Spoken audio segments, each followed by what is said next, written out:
Joyce T വിയിലൂടെ ഞങ്ങളെ ശ്രദ്ധിക്കുന്ന എല്ലാ ദൈവമക്കളും യേശുക്രിസ്തുവിന്റെ നാമത്തിലുള്ള സ്നേഹവും വന്ദനവും അറിയിക്കുന്നു. പ്രിയപ്പെട്ട ദൈവമക്കളെ, നിങ്ങളൊക്കെ കർത്താവിൽ സന്തോഷമായിരിക്കുന്നു എന്ന് വിശ്വസിക്കുന്നു.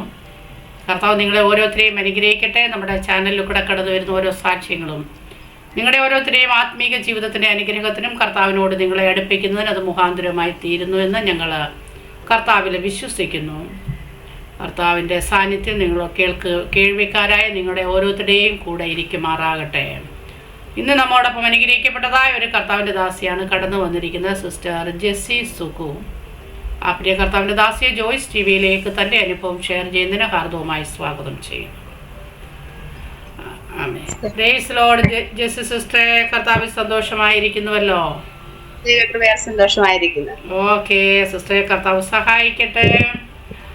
വീട്ടിലെ ആരൊക്കെയുണ്ട്? സ്വയം ഒന്ന് പരിചയപ്പെടുത്തിയാട്ട്. എന്റെ പേര് ജെസ്സി സുഗു, ഹസ്ബൻഡ് സുഗു എംആർ, 2 കുഞ്ഞുങ്ങള്. കൃപ സുഗു 8ാം ക്ലാസ്സിൽ പഠിക്കുന്നു, കരുണ സുഗു 5ാം ക്ലാസ്സിൽ പഠിക്കുന്നു. ഞങ്ങളുടെ സ്വദേശം തിരുവല്ലയ്ക്കടുത്ത് നിരണമാണ്. ഓക്കെ, കർത്താവോട് ഉപയോഗിക്കട്ടെ. ജീവിതത്തിലെ അനുഭവത്തിലേക്ക് കടന്നു പോകുന്നതിന് മുന്നമേ തന്നെ നമുക്ക് ദൈവസന്നിധിയിൽ ഒന്ന് പ്രാർത്ഥിക്കാം. പരിശുദ്ധ കർത്താവെ, നന്ദിയോടെ സ്തോത്രം ചെയ്യുന്നു, സ്തുതിക്കുന്ന കർത്താവെ. ഹല്ലേലൂയ. ഞങ്ങളുടെ പാദപീഠത്തിലടി ഞങ്ങൾ അടുത്ത് വരുന്ന കർത്താവെ, ജീവിതാനുഭവം ഷെയർ ചെയ്യുവാനുള്ള എല്ലാ ദൈവകൃപേന്ദ്രൻ്റെ ദാസിയുടെ മേൽ കർത്താവ് പകർന്നു കൊടുത്താട്ട. കേൾക്കുന്ന ജനത്തിന് ഈ സാക്ഷ്യം ഒരു വലിയ അനുഗ്രഹവും വിടുതലും കർത്താവിൻ്റെ നാമത്തിൻ്റെ മഹത്വത്തിനത് കാരണമായി തീരുവാനും സ്വർഗം സഹായിച്ചാട്ട. ഞങ്ങളുടെ സാന്നിധ്യത്തിനുള്ളിൽ അല്പസമയം ഇരുത്തിയാട്ട്. യേശു ക്രിസ്തുവിൻ്റെ നാമത്തിൽ തന്നെ ആമേൻ. ഹല്ലേലൂയ. ആമേൻ. സിസ്റ്ററെ, കർത്താവ് സഹായിക്കട്ടെ. ജീവിതത്തിൻ്റെ അനുഭവത്തെ ഷെയർ ചെയ്യാനുള്ള ടൈമാണ് ഇപ്പോൾ. ദൈവദാസിയെ അതിനായി കർത്താവിൻ്റെ നാമത്തിൽ ഒരു പ്രാവശ്യം കൂടെ സ്വാഗതം ചെയ്യുന്നു. ആമേൻ. ഹല്ലേലൂയ. ദൈവനാമത്തിന് മഹത്വം ഉണ്ടായിരിക്കട്ടെ. ഈ പകൽക്കാലം ഈ ജോയ്സ് ടി വിയിലൂടെ ദൈവത്തെ ഉയർത്തുവാൻ, ദൈവം ചെയ്ത ഉപകാരങ്ങൾ സാക്ഷീകരിപ്പാൻ ദൈവം ഒരുക്കി തന്ന വിലയേറിയ സാവകാശത്തിനായി ദൈവത്തെ നന്ദിയോടെ സ്തുതിക്കുന്നു, സ്തോത്രം ചെയ്യുന്നു. എല്ലാ പ്രിയപ്പെട്ടവർക്കും കർത്താവ് യേശു ക്രിസ്തുവിന്റെ നിസ്തുല്യ നാമത്തിൽ എൻ്റെ സ്നേഹവന്ദനത്തെ അറിയിക്കുന്നു. എൻ്റെ പേര് ജെസ്സി എന്നാണ്. ഞാൻ എൻ്റെ സ്വദേശം മാന്നാറാണ്. മാന്നാറിലെ മാതാപിതാക്കൾ ഞങ്ങൾ 5 മക്കളാണ്. 5 മക്കളിലെ 2ാമത്തെ മകളായിട്ട് ഞാൻ ജനിച്ചു. എനിക്ക് മൂത്ത ഒരു സഹോദരിയും ഇളയ 3 സഹോദരന്മാരുമുണ്ട്.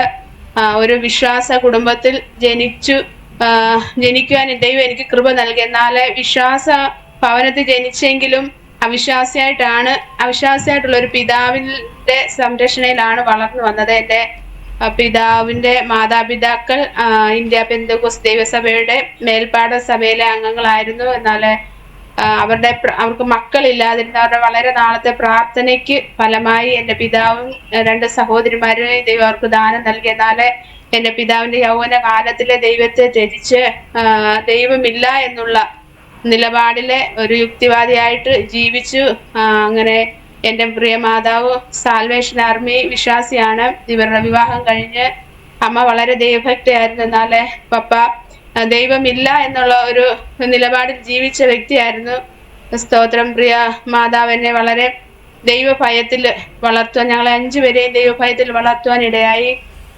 പ്രിയ പിതാവ് യുക്തിവാദി ആയിരുന്നത് എൻ്റെ ജീവിതത്തിൽ ചെറിയൊരു ഗുണം ചെയ്ത് എന്തെന്ന് പറഞ്ഞാല്, അമ്പലങ്ങളിലൊക്കെയും അല്ലെങ്കിൽ പള്ളികളിലൊക്കെയും വിഗ്രഹങ്ങളെ ഉണ്ടാക്കി അത് മനുഷ്യൻ കൈകൊണ്ട് നിർമ്മിച്ചതാണ്, അതിന് ജീവനില്ല എന്നുള്ള ഒരു വസ്തുത വളരെ ചെറുതിലെ എൻ്റെ ഹൃദയത്തിൽ പിതാവിൽ നിന്ന് കേട്ട് അതൊരു ഉറയ്ക്കുവാൻ, ആ ഒരു വിശ്വാസം ഉറയ്ക്കുവാനിടയായി. ഇതിനൊന്നും ജീവനില്ല, മനുഷ്യരുടെ കൈവേലയാണ്, മനുഷ്യൻ തന്നെയാണ് ഉണ്ടാക്കി വെച്ചിരിക്കുന്നതെന്നൊക്കെ ഒരു വിശ്വാസം എന്നിൽ വളർന്നു. എന്നാൽ എൻ്റെ വളരെ ചെറുപ്പത്തിൽ സൺഡേ സ്കൂളിലെ സൺഡേ സ്കൂൾ പഠിക്കുന്ന സമയത്ത് എൻ്റെ വലിയമ്മച്ചി എന്നെയും കൊണ്ട് സഭായോഗത്തിന് കടന്നു പോകും.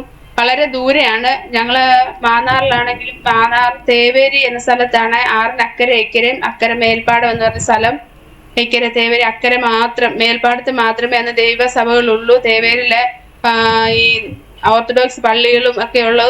പെന്തക്കോസ്ത് വിശ്വാസികളുണ്ടെങ്കിലും എല്ലാവരും മേൽപ്പാടത്ത് കടത്തിറങ്ങി അക്കരെ പോയി സഭായോഗം കൂടുന്നവര് അങ്ങനെയാണ് സംഭവിച്ചിരുന്നത്. എന്നാൽ എന്നെയും കൊണ്ട് വളരെ നേരത്തെ തന്നെ വെല്ലുവിളിച്ച് എഴുന്നേറ്റ് എന്നെ കുളിപ്പിച്ചൊരുക്കി കൂടെ കൊണ്ടുപോകും. എന്നെ കഥകളൊക്കെ പറഞ്ഞ് നടക്കാൻ ഇങ്ങനെ ബുദ്ധിമുട്ടാവുന്നതിന് ഒത്തിരി ദൂരം നടക്കണമല്ലോ, കാലൊക്കെ ക്ഷീണിക്കുമ്പോഴത്തേക്കും എനിക്ക് കടകളിൽ നിന്ന് മുട്ടായിയൊക്കെ മേടിച്ച് തന്ന് എന്നെ വർത്താനമൊക്കെ പറഞ്ഞ് കഥകളൊക്കെ പറഞ്ഞ് കടത്തുവള്ളം അക്കരെ ഇറങ്ങി എന്നെ സഭായത്തിന് കൊണ്ടുപോകും, സൺഡേ സ്കൂളിന് കൊണ്ടുപോകും.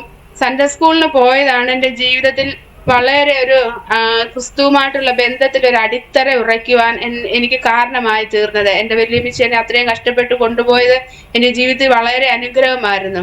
സൺഡേ സ്കൂൾ പഠിക്കുമ്പോഴും സഭായോഗം കൂടുമ്പോഴൊക്കെ അശ്രദ്ധമായിട്ടിരുന്നാലും എന്തൊക്കെയോ ഹൃദയത്തിൽ ഇങ്ങനെ തങ്ങി ഉടക്കി, കുഞ്ഞുങ്ങളൊക്കെ അശ്രദ്ധമായിട്ടിരുന്നാലും പ്രസംഗിക്കുന്നതൊക്കെയും അവരുടെ ചെവിയിൽ കേൾക്കുന്നത് ഹൃദയത്തിൽ സംഗ്രഹിച്ചു വെക്കും എന്നുള്ള എൻ്റെ ജീവിതത്തിൽ ഒരു ഉറപ്പാണ്. കാരണം ഉപദേശപ്പറ്റി ഇങ്ങനെ പ്രസംഗിക്കുമ്പോൾ ഇങ്ങനെ ഞാൻ പലപ്പോഴും കേട്ടിട്ടുണ്ട്, മായാവിയാകുന്ന പിശാച് നിങ്ങളെ തെറ്റിക്കാതിരിപ്പാൻ സൂക്ഷിച്ചു കൊള്ളുവീൻ എന്നൊക്കെ. ഇപ്പൊ യേശു ക്രിസ്തു കാൽവറിയിൽ മരിച്ച് 3-ാം നാൾ ഉയർത്തെഴുന്നേറ്റു എന്നുള്ളൊരു വിശ്വാസം എൻ്റെ ഹൃദയത്തിൽ ആ ഒരു അടിത്തറ പാകി തന്ന എൻ്റെ പ്രിയ മാതാവാണ്.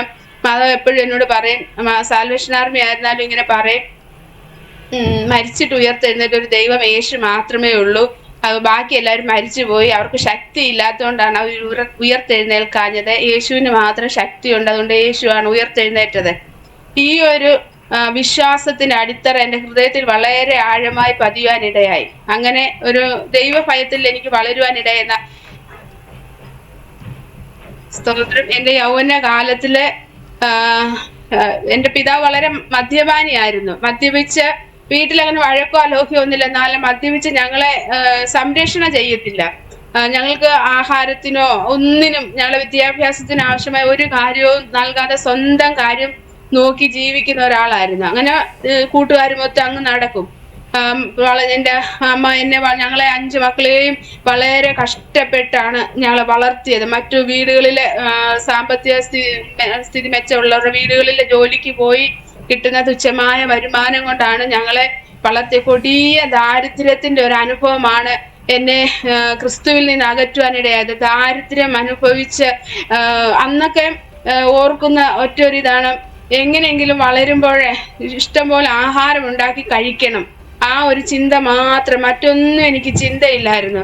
എൻ്റെ മൂത്ത സഹോദരി അസുഖത്താൽ എപ്പോഴും അസുഖബാധ വേണ്ടുന്ന സമയത്ത് ആഹാരമില്ലാതെ അസുഖബാധിതയായി എപ്പോഴും ഹോസ്പിറ്റലിൽ അഡ്മിറ്റ് ആണ്. അപ്പം എൻ്റെ ഇളയ സഹോദരന്മാരെ ആ സമയങ്ങളിലൊക്കെ നോക്കുവാനുള്ള ചുമതല എനിക്കാണ്. അപ്പം ഞാൻ ഇതുങ്ങളെ വിശന്ന് കരയുമ്പോഴൊക്കെ എനിക്ക് വളരെ ഭാരമുണ്ട്. അപ്പോഴൊക്കെ ഞാൻ മനസ്സിലിങ്ങനെ വലിയതാകുമ്പോൾ ചോറും കറിയും ഒക്കെ വെക്കണം, എല്ലാവർക്കും വിളമ്പി കൊടുക്കണം. അതെന്റെ ഹൃദയത്തിൽ വലിയൊരു ആഗ്രഹമായിട്ട് ഇങ്ങനെ നിലനിന്നു. എന്നാല് എൻ്റെ ബാല്യത്തിലെ എനിക്ക് അമ്മയുടെ കൂടെ അമ്മയെ സഹായിക്കാനുള്ള ഒരു മനസ്സൊക്കെ അങ്ങനെ വന്നു. എൻ്റെ വിദ്യാഭ്യാസം എനിക്ക് പാതി വഴിയിൽ ഉപേക്ഷിക്കേണ്ടി വന്നു. അത് എൻ്റെ ജീവിതത്തിൽ എനിക്ക് വളരെ അന്നും ഇന്നും വിഷമമാണ്. വിദ്യാഭ്യാസം പൂർത്തീകരിക്കാൻ കഴിഞ്ഞില്ല, പഠിക്കാൻ മണ്ടിയായിരുന്നില്ല, പഠിക്കാൻ നല്ല കഴിവുണ്ടായിരുന്നു. ക്ലാസ്സില് പറയുന്നത് മാത്രം ശ്രദ്ധിച്ച് വീട്ടിൽ നിന്ന് പഠിക്കാനൊന്നും സമയമില്ലെങ്കിലും പരീക്ഷയ്ക്കൊക്കെ അത്യാവശ്യം മാർക്കോടെ പാസ്സാകുമായിരുന്നു. പഠിക്കണമെന്നൊക്കെ ആഗ്രഹം ഉണ്ടായിരുന്നു. എന്നാൽ എൻ്റെ അമ്മയുടെ കഷ്ടപ്പാട് മുഖാന്തരം എനിക്ക് വിദ്യാഭ്യാസം പാതി വഴിയിൽ ഉപേക്ഷിക്കേണ്ടി വന്നു. എൻ്റെ സഹോദരി എപ്പോഴും ഒരു രോഗിയായിട്ട് ഇരിക്കുന്ന ഒരവസ്ഥ. ഇളയ 3 സഹോദരന്മാർ, ഞാൻ സ്കൂളിൽ നിന്ന് ഓടി വരുമ്പോഴേ വീട്ടിൽ അല്പം ആഹാരമേ ഉള്ളെങ്കിൽ ഞാൻ കഴിക്കാറില്ല. എൻ്റെ ഇളയ 3 സഹോദരന്മാർ അവർക്കങ്ങ് കൊടുക്കും. ഞാൻ പലപ്പോഴും പട്ടിണി ഇരിക്കും. അമ്മ സന്ധ്യക്ക് ജോലി കഴിഞ്ഞ് വരുന്നതിന് ഞങ്ങൾ ഇങ്ങനെ ഇരിക്കും. അമ്മ എന്തെങ്കിലും കൊണ്ടുവരുന്ന പങ്കിട്ട് ഭക്ഷിക്കും. ഇല്ലെങ്കിൽ അങ്ങനെ കിടക്കുന്ന ഒരു അവസ്ഥ ഞങ്ങളുടെ ജീവിതത്തിലുണ്ട്. കൊടിയ ദാരിദ്ര്യം, ആവശ്യത്തിന് വസ്ത്രങ്ങളില്ല, വസ്ത്രമില്ലാതെ പലപ്പോഴും എൻ്റെ സഹോദരങ്ങൾ സ്കൂളിൽ പോകാതെ ഇരിക്കുന്ന അനുഭവം ജീവിതത്തിൽ ഉണ്ടായിട്ടുണ്ട്. 1 മാസത്തോളം ഷർട്ടില്ലാതെ എൻ്റെ സഹോദരൻ സ്കൂളിൽ പോകാതെ ഇരുന്നിട്ട് എവിടുന്ന് ഒരു ഷർട്ട് കിട്ടിയത് അമ്മ കൊണ്ട് കൊടുക്കുമ്പോൾ അവന് 1 മാസമായി ടീച്ചർ തല്ലുമെന്ന് പേടിച്ചിട്ട് എന്നെയും കൂട്ടി സ്കൂളിൽ പോയ അനുഭവങ്ങളൊക്കെ ഞാൻ ജീവിതത്തിലുണ്ട്. എന്നാല് ഈ എനിക്ക് കിട്ടുന്ന ചെറിയ ചെറിയ ജോലികളും ഒക്കെ ആയിട്ട് ഞാനിങ്ങനെ അമ്മയെ സഹായിച്ചുകൊണ്ടിരുന്നു.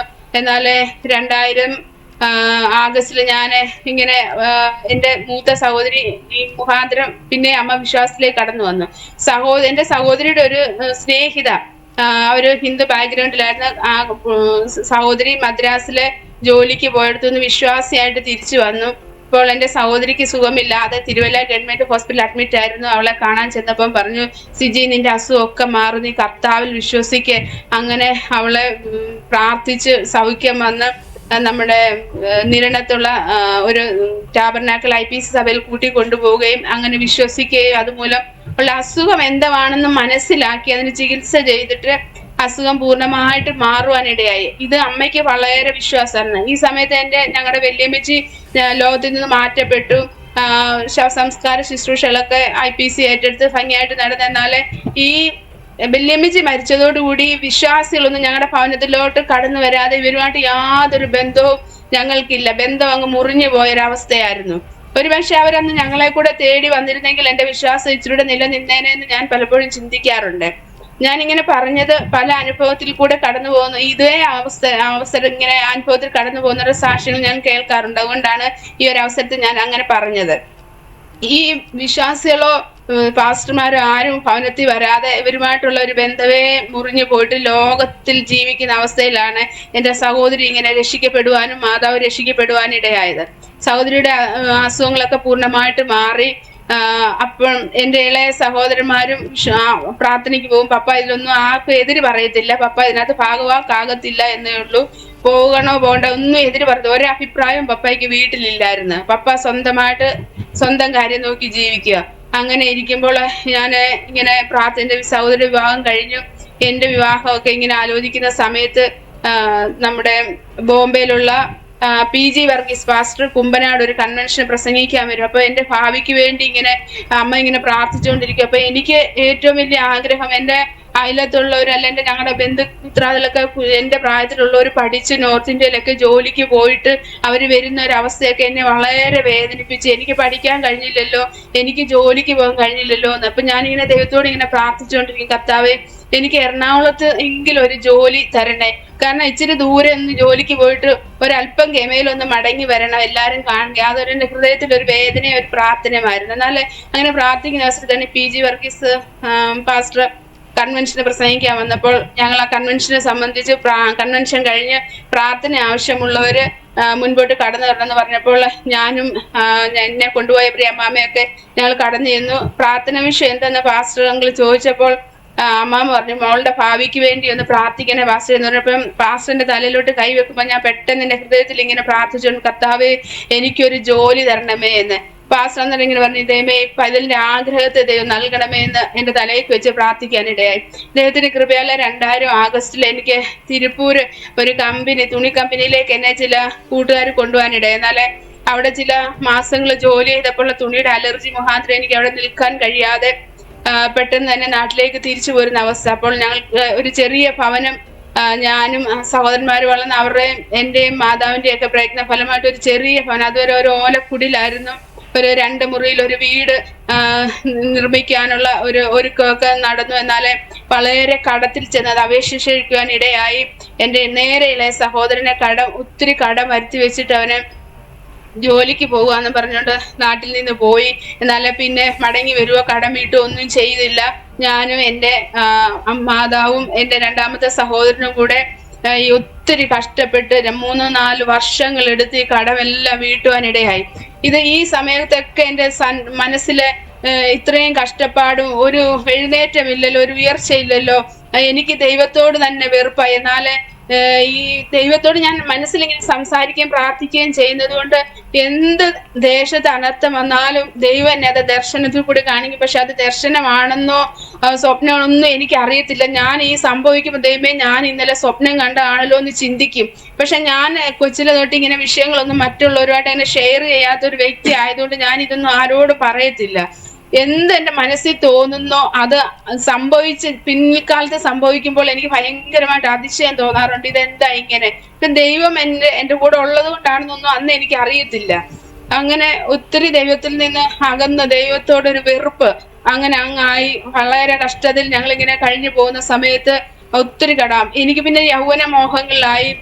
അമ്മ എനിക്കിങ്ങനെ കമ്മലും മാലയൊക്കെ മേടിച്ചു തരുവാനിടെ അതൊക്കെ മുഖാന്തരം ഭയങ്കര യൗവന മോഹങ്ങളില് സ്വർണ്ണമൊക്കെ ഉണ്ടാക്കണം.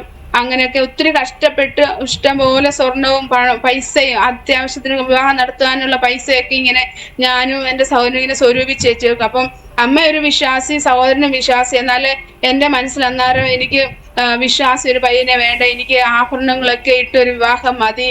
അതുകൊണ്ട് ഞാനിങ്ങനെ മനസ്സിലാഗ്രഹിക്കും, ദൈവമേ ഒരു മർത്തോമക്കാരനോ ഒരു CSI കാരനോ അല്ലെങ്കിൽ ഒരു കത്തോലിക്ക ബാക്ക്ഗ്രൗണ്ട് അങ്ങനെ ഒരു വിവാഹം മതി മതി എന്ന് ഞാനിങ്ങനെ ആഗ്രഹിക്കും. എന്നാലും ഒരു വിവാഹ ആലോചന വരുന്ന ഒന്നും സ്ത്രീധനത്തിന്റെ പേരിലെല്ലാം മാറി മാറി ഇങ്ങനെ പോകും. അങ്ങനെ വിഷമിക്കുന്ന സമയത്താണ് 2004 എനിക്ക് ഡൽഹിയിലേക്ക് കടന്നു പോകാൻ ഒരു അവസരം വന്നു. അപ്പൊ എനിക്കിങ്ങനെ ഒത്തിരി വിവാഹം നടക്കും. അപ്പൊ അമ്മയ്ക്ക് എന്നെ ഡൽഹിയിലോട്ട് വിടാൻ ഒരു വിഷമം. ഇത്രയും കല്യാണ പ്രായമൊക്കെ ആയല്ലോ, ഈ യൗവനത്തിൽ പോകുന്ന കുഞ്ഞുങ്ങളൊക്കെ ഇങ്ങനെ തെറ്റി തിരിച്ചു വരുന്ന ഒരു അനുഭവം കാണാറുണ്ട്. അതുകൊണ്ട് അമ്മയ്ക്ക് ഭയങ്കര ഭയമാണ് എന്നെ വിടാനും. അപ്പൊ എനിക്ക് വളരെ ആഗ്രഹം. അപ്പൊ ഞാൻ എന്റെ സാറിനോട് പറഞ്ഞപ്പോ അവൻ പറഞ്ഞു പോയി രക്ഷപ്പെടുന്നു ഇങ്ങനെ പറഞ്ഞു. അങ്ങനെ എന്നെ ഓൾ ഇന്ത്യ ഇൻസ്റ്റിറ്റ്യൂട്ടിൽ ജോലിയുള്ള ഒരു ചേച്ചിയാണ് എന്നെ ഡൽഹിക്ക് കൊണ്ടുപോയത്. ചേച്ചിയുടെ ഹസ്ബൻഡ് ഡിഫൻസിലാണ്, പുള്ളി ഷില്ലോങ്ങിലായിരുന്നു. 2 വയസ്സുള്ള ഒരു കുഞ്ഞുണ്ട്. കുഞ്ഞിനെ ഡൽഹിയിലോട്ട് ട്രെയിനിൽ പോകുമ്പോൾ കുഞ്ഞിനെ ഒന്ന് കൊണ്ടു കൊടുക്കണം, അതിനൊരു സഹായം വേണം.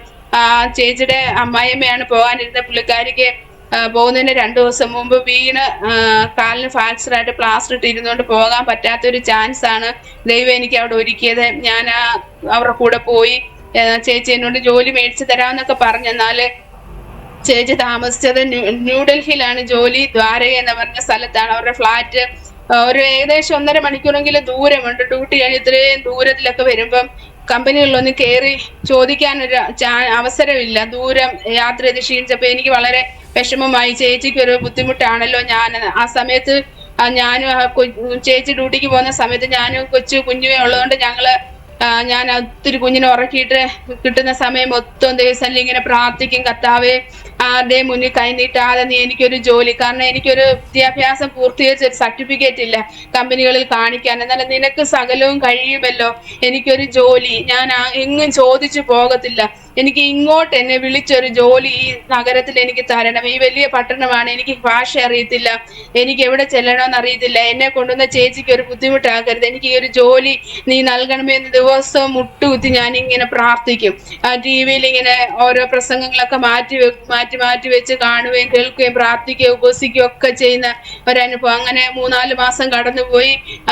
2004 നവംബർ ആയപ്പോഴത്തേക്കും എൻ്റെ പപ്പയുടെ സഹോദരിയുടെ മക്കളൊക്കെയും ഡൽഹിയിലുണ്ട്. സഹോദരിയുടെ മകൾ ഞാൻ അവിടെ ചെന്ന് അറിഞ്ഞ് എന്നെ വിളിച്ചിട്ട് പറഞ്ഞു ദീപാവലിയുടെ അവധിയാ, ഞങ്ങളുടെ റൂമിലോട്ടൊന്ന് വാന്ന് പറഞ്ഞു. വന്ന് എന്നെ കൊണ്ടുപോകാനിടയായി.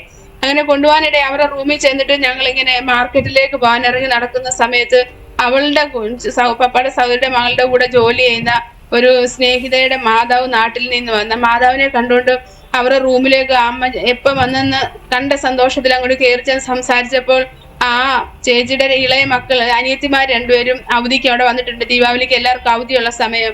അപ്പൊ അവര് എൻ്റെ ചേട്ടത്തിയോട് ചോദിച്ചു ഇതാരെന്ന് പറയാം. എൻ്റെ അമ്മാച്ചന്റെ മകളാണ്, നാട്ടിൽ നിന്ന് വന്നതാ, ജോലിക്ക് വേണ്ടിയാണോ വന്നതെന്ന് ചോദിച്ചപ്പം ആണെന്ന് പറഞ്ഞപ്പം എന്താ നിങ്ങളുടെ കമ്പനി ജോലി ഉണ്ടോ എന്ന് ജസ്റ്റ് ഒന്ന് ചോദിച്ചല്ലോ. ഉണ്ട് പോരെന്ന് ഇങ്ങനെ പറയാനിടെ എനിക്ക് വളരെ സന്തോഷം. കാരണം ഞാൻ ഒരു കമ്പനിയിലും കയറിയില്ല. ദൈവം എനിക്ക് അത്ഭുതത്തിന്റെ ഒരു വഴി തുറന്നു തന്നു. ഹിമാചലിന്റെ പ്രദേശത്ത് ഫിലിപ്സിന്റെ കമ്പനിയിലെ ഒരു ജോലി അങ്ങനെ ദൈവം എനിക്ക് ഒരിക്കൽ പോലും ചിന്തിക്കാൻ കഴിയാത്ത തലത്തിലുള്ള ഒരു ജോലിയായിരുന്നു. ഒരു വലിയൊരു ഫാക്ടറിയിൽ എനിക്കൊരു ജോലി ലഭിക്കുക. കാരണം എനിക്ക് അവിടെ കാണിക്കാൻ സർട്ടിഫിക്കറ്റ് ഇല്ല. ഈ ലൈൻ ലീഡർ ആയിട്ടുള്ള ആ പൈതല് നേരിട്ട് എന്നെ അപ്പോയിന്റ്മെന്റ് ചെയ്തതുകൊണ്ട് ആ കമ്പനി എന്നോട് സർട്ടിഫിക്കറ്റ് ചോദിച്ചില്ല. ദൈവത്തിന്റെ കരുണ എത്ര വലുതാണെന്ന് അന്ന് എനിക്ക് മനസ്സിലാവാനിടയായി. എന്നാൽ സ്തോത്രം, ഹിമാചലിന്റെ പ്രദേശത്തേക്ക് കടന്നുപോയി. അവിടെ ഏകദേശം 4-5 വർഷത്തോളം ജോലി ചെയ്യുവാനിടയായി. ഈ ഡൽഹിക്ക് പോകുന്നതിന് മുമ്പ് എനിക്ക് ഒരു കല്യാണാലോചന വന്നു. കല്യാണം ഉറയ്ക്കുന്ന മട്ടായി. കല്യാണം സ്ത്രീധനവും സ്വർണ്ണമൊക്കെ പറഞ്ഞ് ഉറപ്പിച്ച് കല്യാണം ഉറപ്പിക്കുന്ന സമയത്ത് 5 പൈസ പോലും വീട്ടിലില്ലാതിരിക്കുന്ന സമയത്താണ് കല്യാണം ഉറപ്പിച്ചത്. എന്നാലും ഞങ്ങൾക്ക് അത് വളരെ വേദനയായിപ്പോയി. നാട്ടുകാർ മൊത്തം അറിഞ്ഞ് കല്യാണം ഉറച്ചെന്ന്. എങ്ങോട്ട് തിരിഞ്ഞാലും കല്യാണം എന്നാന്നിങ്ങനെ ചോദ്യം. മറുപടി പറഞ്ഞ് മടുത്തു. 1 രൂപ പോലും കയ്യിലില്ല, സഹായത്തിന് ആരുമില്ല, കല്യാണം നടക്കത്തില്ല എന്നുള്ളൊരു ബോധ്യം ഞങ്ങൾക്ക് എല്ലാവർക്കും ഉണ്ട്. അങ്ങനെ ഇരിക്കുമ്പോഴാണ് എനിക്ക് ഡൽഹിക്ക് പോകാൻ അവസരം വന്ന് ഞാൻ അങ്ങ് പോയി. ഇത് അമ്മയ്ക്ക് വളരെ ഹൃദയവേദനയായിരുന്നു. അമ്മ എന്നും ദേവസേന നെടുപാട് വീണ് കിടന്ന് കരയും, എൻ്റെ കുഞ്ഞിന് ഭാവി ഒരുക്കണമേ എന്ന്. എന്നാൽ സ്തോത്രം, ഞാൻ ഈ ഒരു കല്യാണം മുടങ്ങിപ്പോയതിന്റെ വിഷമത്തില് നോർത്ത് ഇന്ത്യയിൽ നിന്ന് ഏകദേശം 4 വർഷത്തോളം നാട്ടിലേക്ക് വരാതെ അവിടെ തന്നെ ജോലി ചെയ്യാനിടയായി. സ്തോത്രം, എൻ്റെ സഹോദരനൊക്കെ വിളിച്ച് വളരെ വിഷമിക്കും, നാട്ടിലോട്ടൊന്ന് കടന്നു വാ, ആളുകളൊക്കെ ഞങ്ങളെ നിന്ദിക്കുന്നു, വിവാഹപ്രായമായ കൊച്ചിനെ ജോലിക്ക് വിട്ടാണ് വീട്ടുകാർ കഴിയുന്നതൊക്കെ എന്നെ നിന്ദിക്കുന്നു, പരിഹസിക്കുന്നു. പക്ഷെ എനിക്ക് നാട്ടിലേക്ക് വരാൻ യാതൊരു മനസ്സുമില്ല. കാരണം എൻ്റെ അവസ്ഥ എനിക്കറിയാം. ഞാനിങ്ങനെ ചിന്തിക്കും, വിവാഹത്തിന്റെ സഹോദരിയുടെ പ്രസവവും കാര്യങ്ങളും ഒക്കെ ഞങ്ങൾക്ക് ഒത്തിരി കടം ഉണ്ടാക്കി വെച്ചു. അപ്പൊ എനിക്ക് ഇങ്ങനെ ഒരു കാര്യം വരുമ്പോ കടമായാൽ ആര് വീട്ടും എന്നുള്ള ചിന്ത എന്നെ വല്ലാതെ ഭയപ്പെടുത്തി. അതൊരു വിവാഹ ജീവിതത്തിൽ നിന്ന് എന്നെ പിന്തിരിപ്പിക്കാനിടയായി. അപ്പൊ അങ്ങനെ ഇരിക്കുന്ന സമയത്ത് അതിൽ തന്നെ ജോലി ചെയ്യുന്ന സമയത്ത് അവിടെ ഞാൻ ആരോട് സാക്ഷ്യം പറയും, ദൈവത്തെ കുറിച്ച് പറയും, എന്നും ബൈബിൾ വായിച്ച് പ്രാർത്ഥിച്ചിട്ട് കിടന്നുറങ്ങത്തുള്ളൂ. ഇതെല്ലാം ഞാൻ റൂമിലുള്ള ഹിന്ദു ബാക്ക്ഗ്രൗണ്ട്, ഞാൻ മാത്രമേ ഉള്ളൂ വിശ്വാസി, ബാക്കി എല്ലാം ഹിന്ദു ബാക്ക്ഗ്രൗണ്ടിൽ അവരെല്ലാം കാണും. ഞാൻ ബൈബിൾ വായിക്കുന്ന സമയത്തൊക്കെ അവർ മിണ്ടാതിരിക്കുകയൊക്കെ ചെയ്യും. അങ്ങനെ ഒരു കിട്ടുന്ന അവസരങ്ങളിലൊക്കെ ഹിന്ദി ആരാധനയ്ക്ക് പോകുവാനും ഒക്കെ തുടങ്ങി.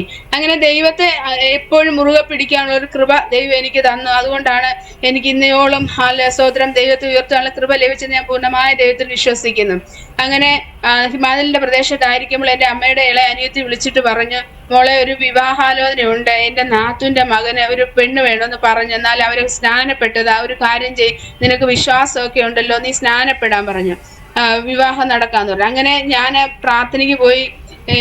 1.5-2 മണിക്കൂർ ദൂരത്തിലാണ് പ്രാർത്ഥനയ്ക്ക് പോകുന്നത്. പഞ്ചാബിൽ താമസിച്ച് ദൈവവേല ചെയ്യുന്ന റാന്നിയിലുള്ള പ്രിയ വർഗീസ് പാസ്റ്റർ ആന്റിയും ഹിമാചൽ കാൽക്ക എന്ന് പറയുന്ന സ്ഥലത്ത് ഒരു മലയാളി കുടുംബമുണ്ട്. അവരുടെ വീട്ടിൽ ഒരു ആരാധന നടത്തും. ഞാൻ ഇടയ്ക്കൊക്കെ അവിടെ കടന്നു പോകും.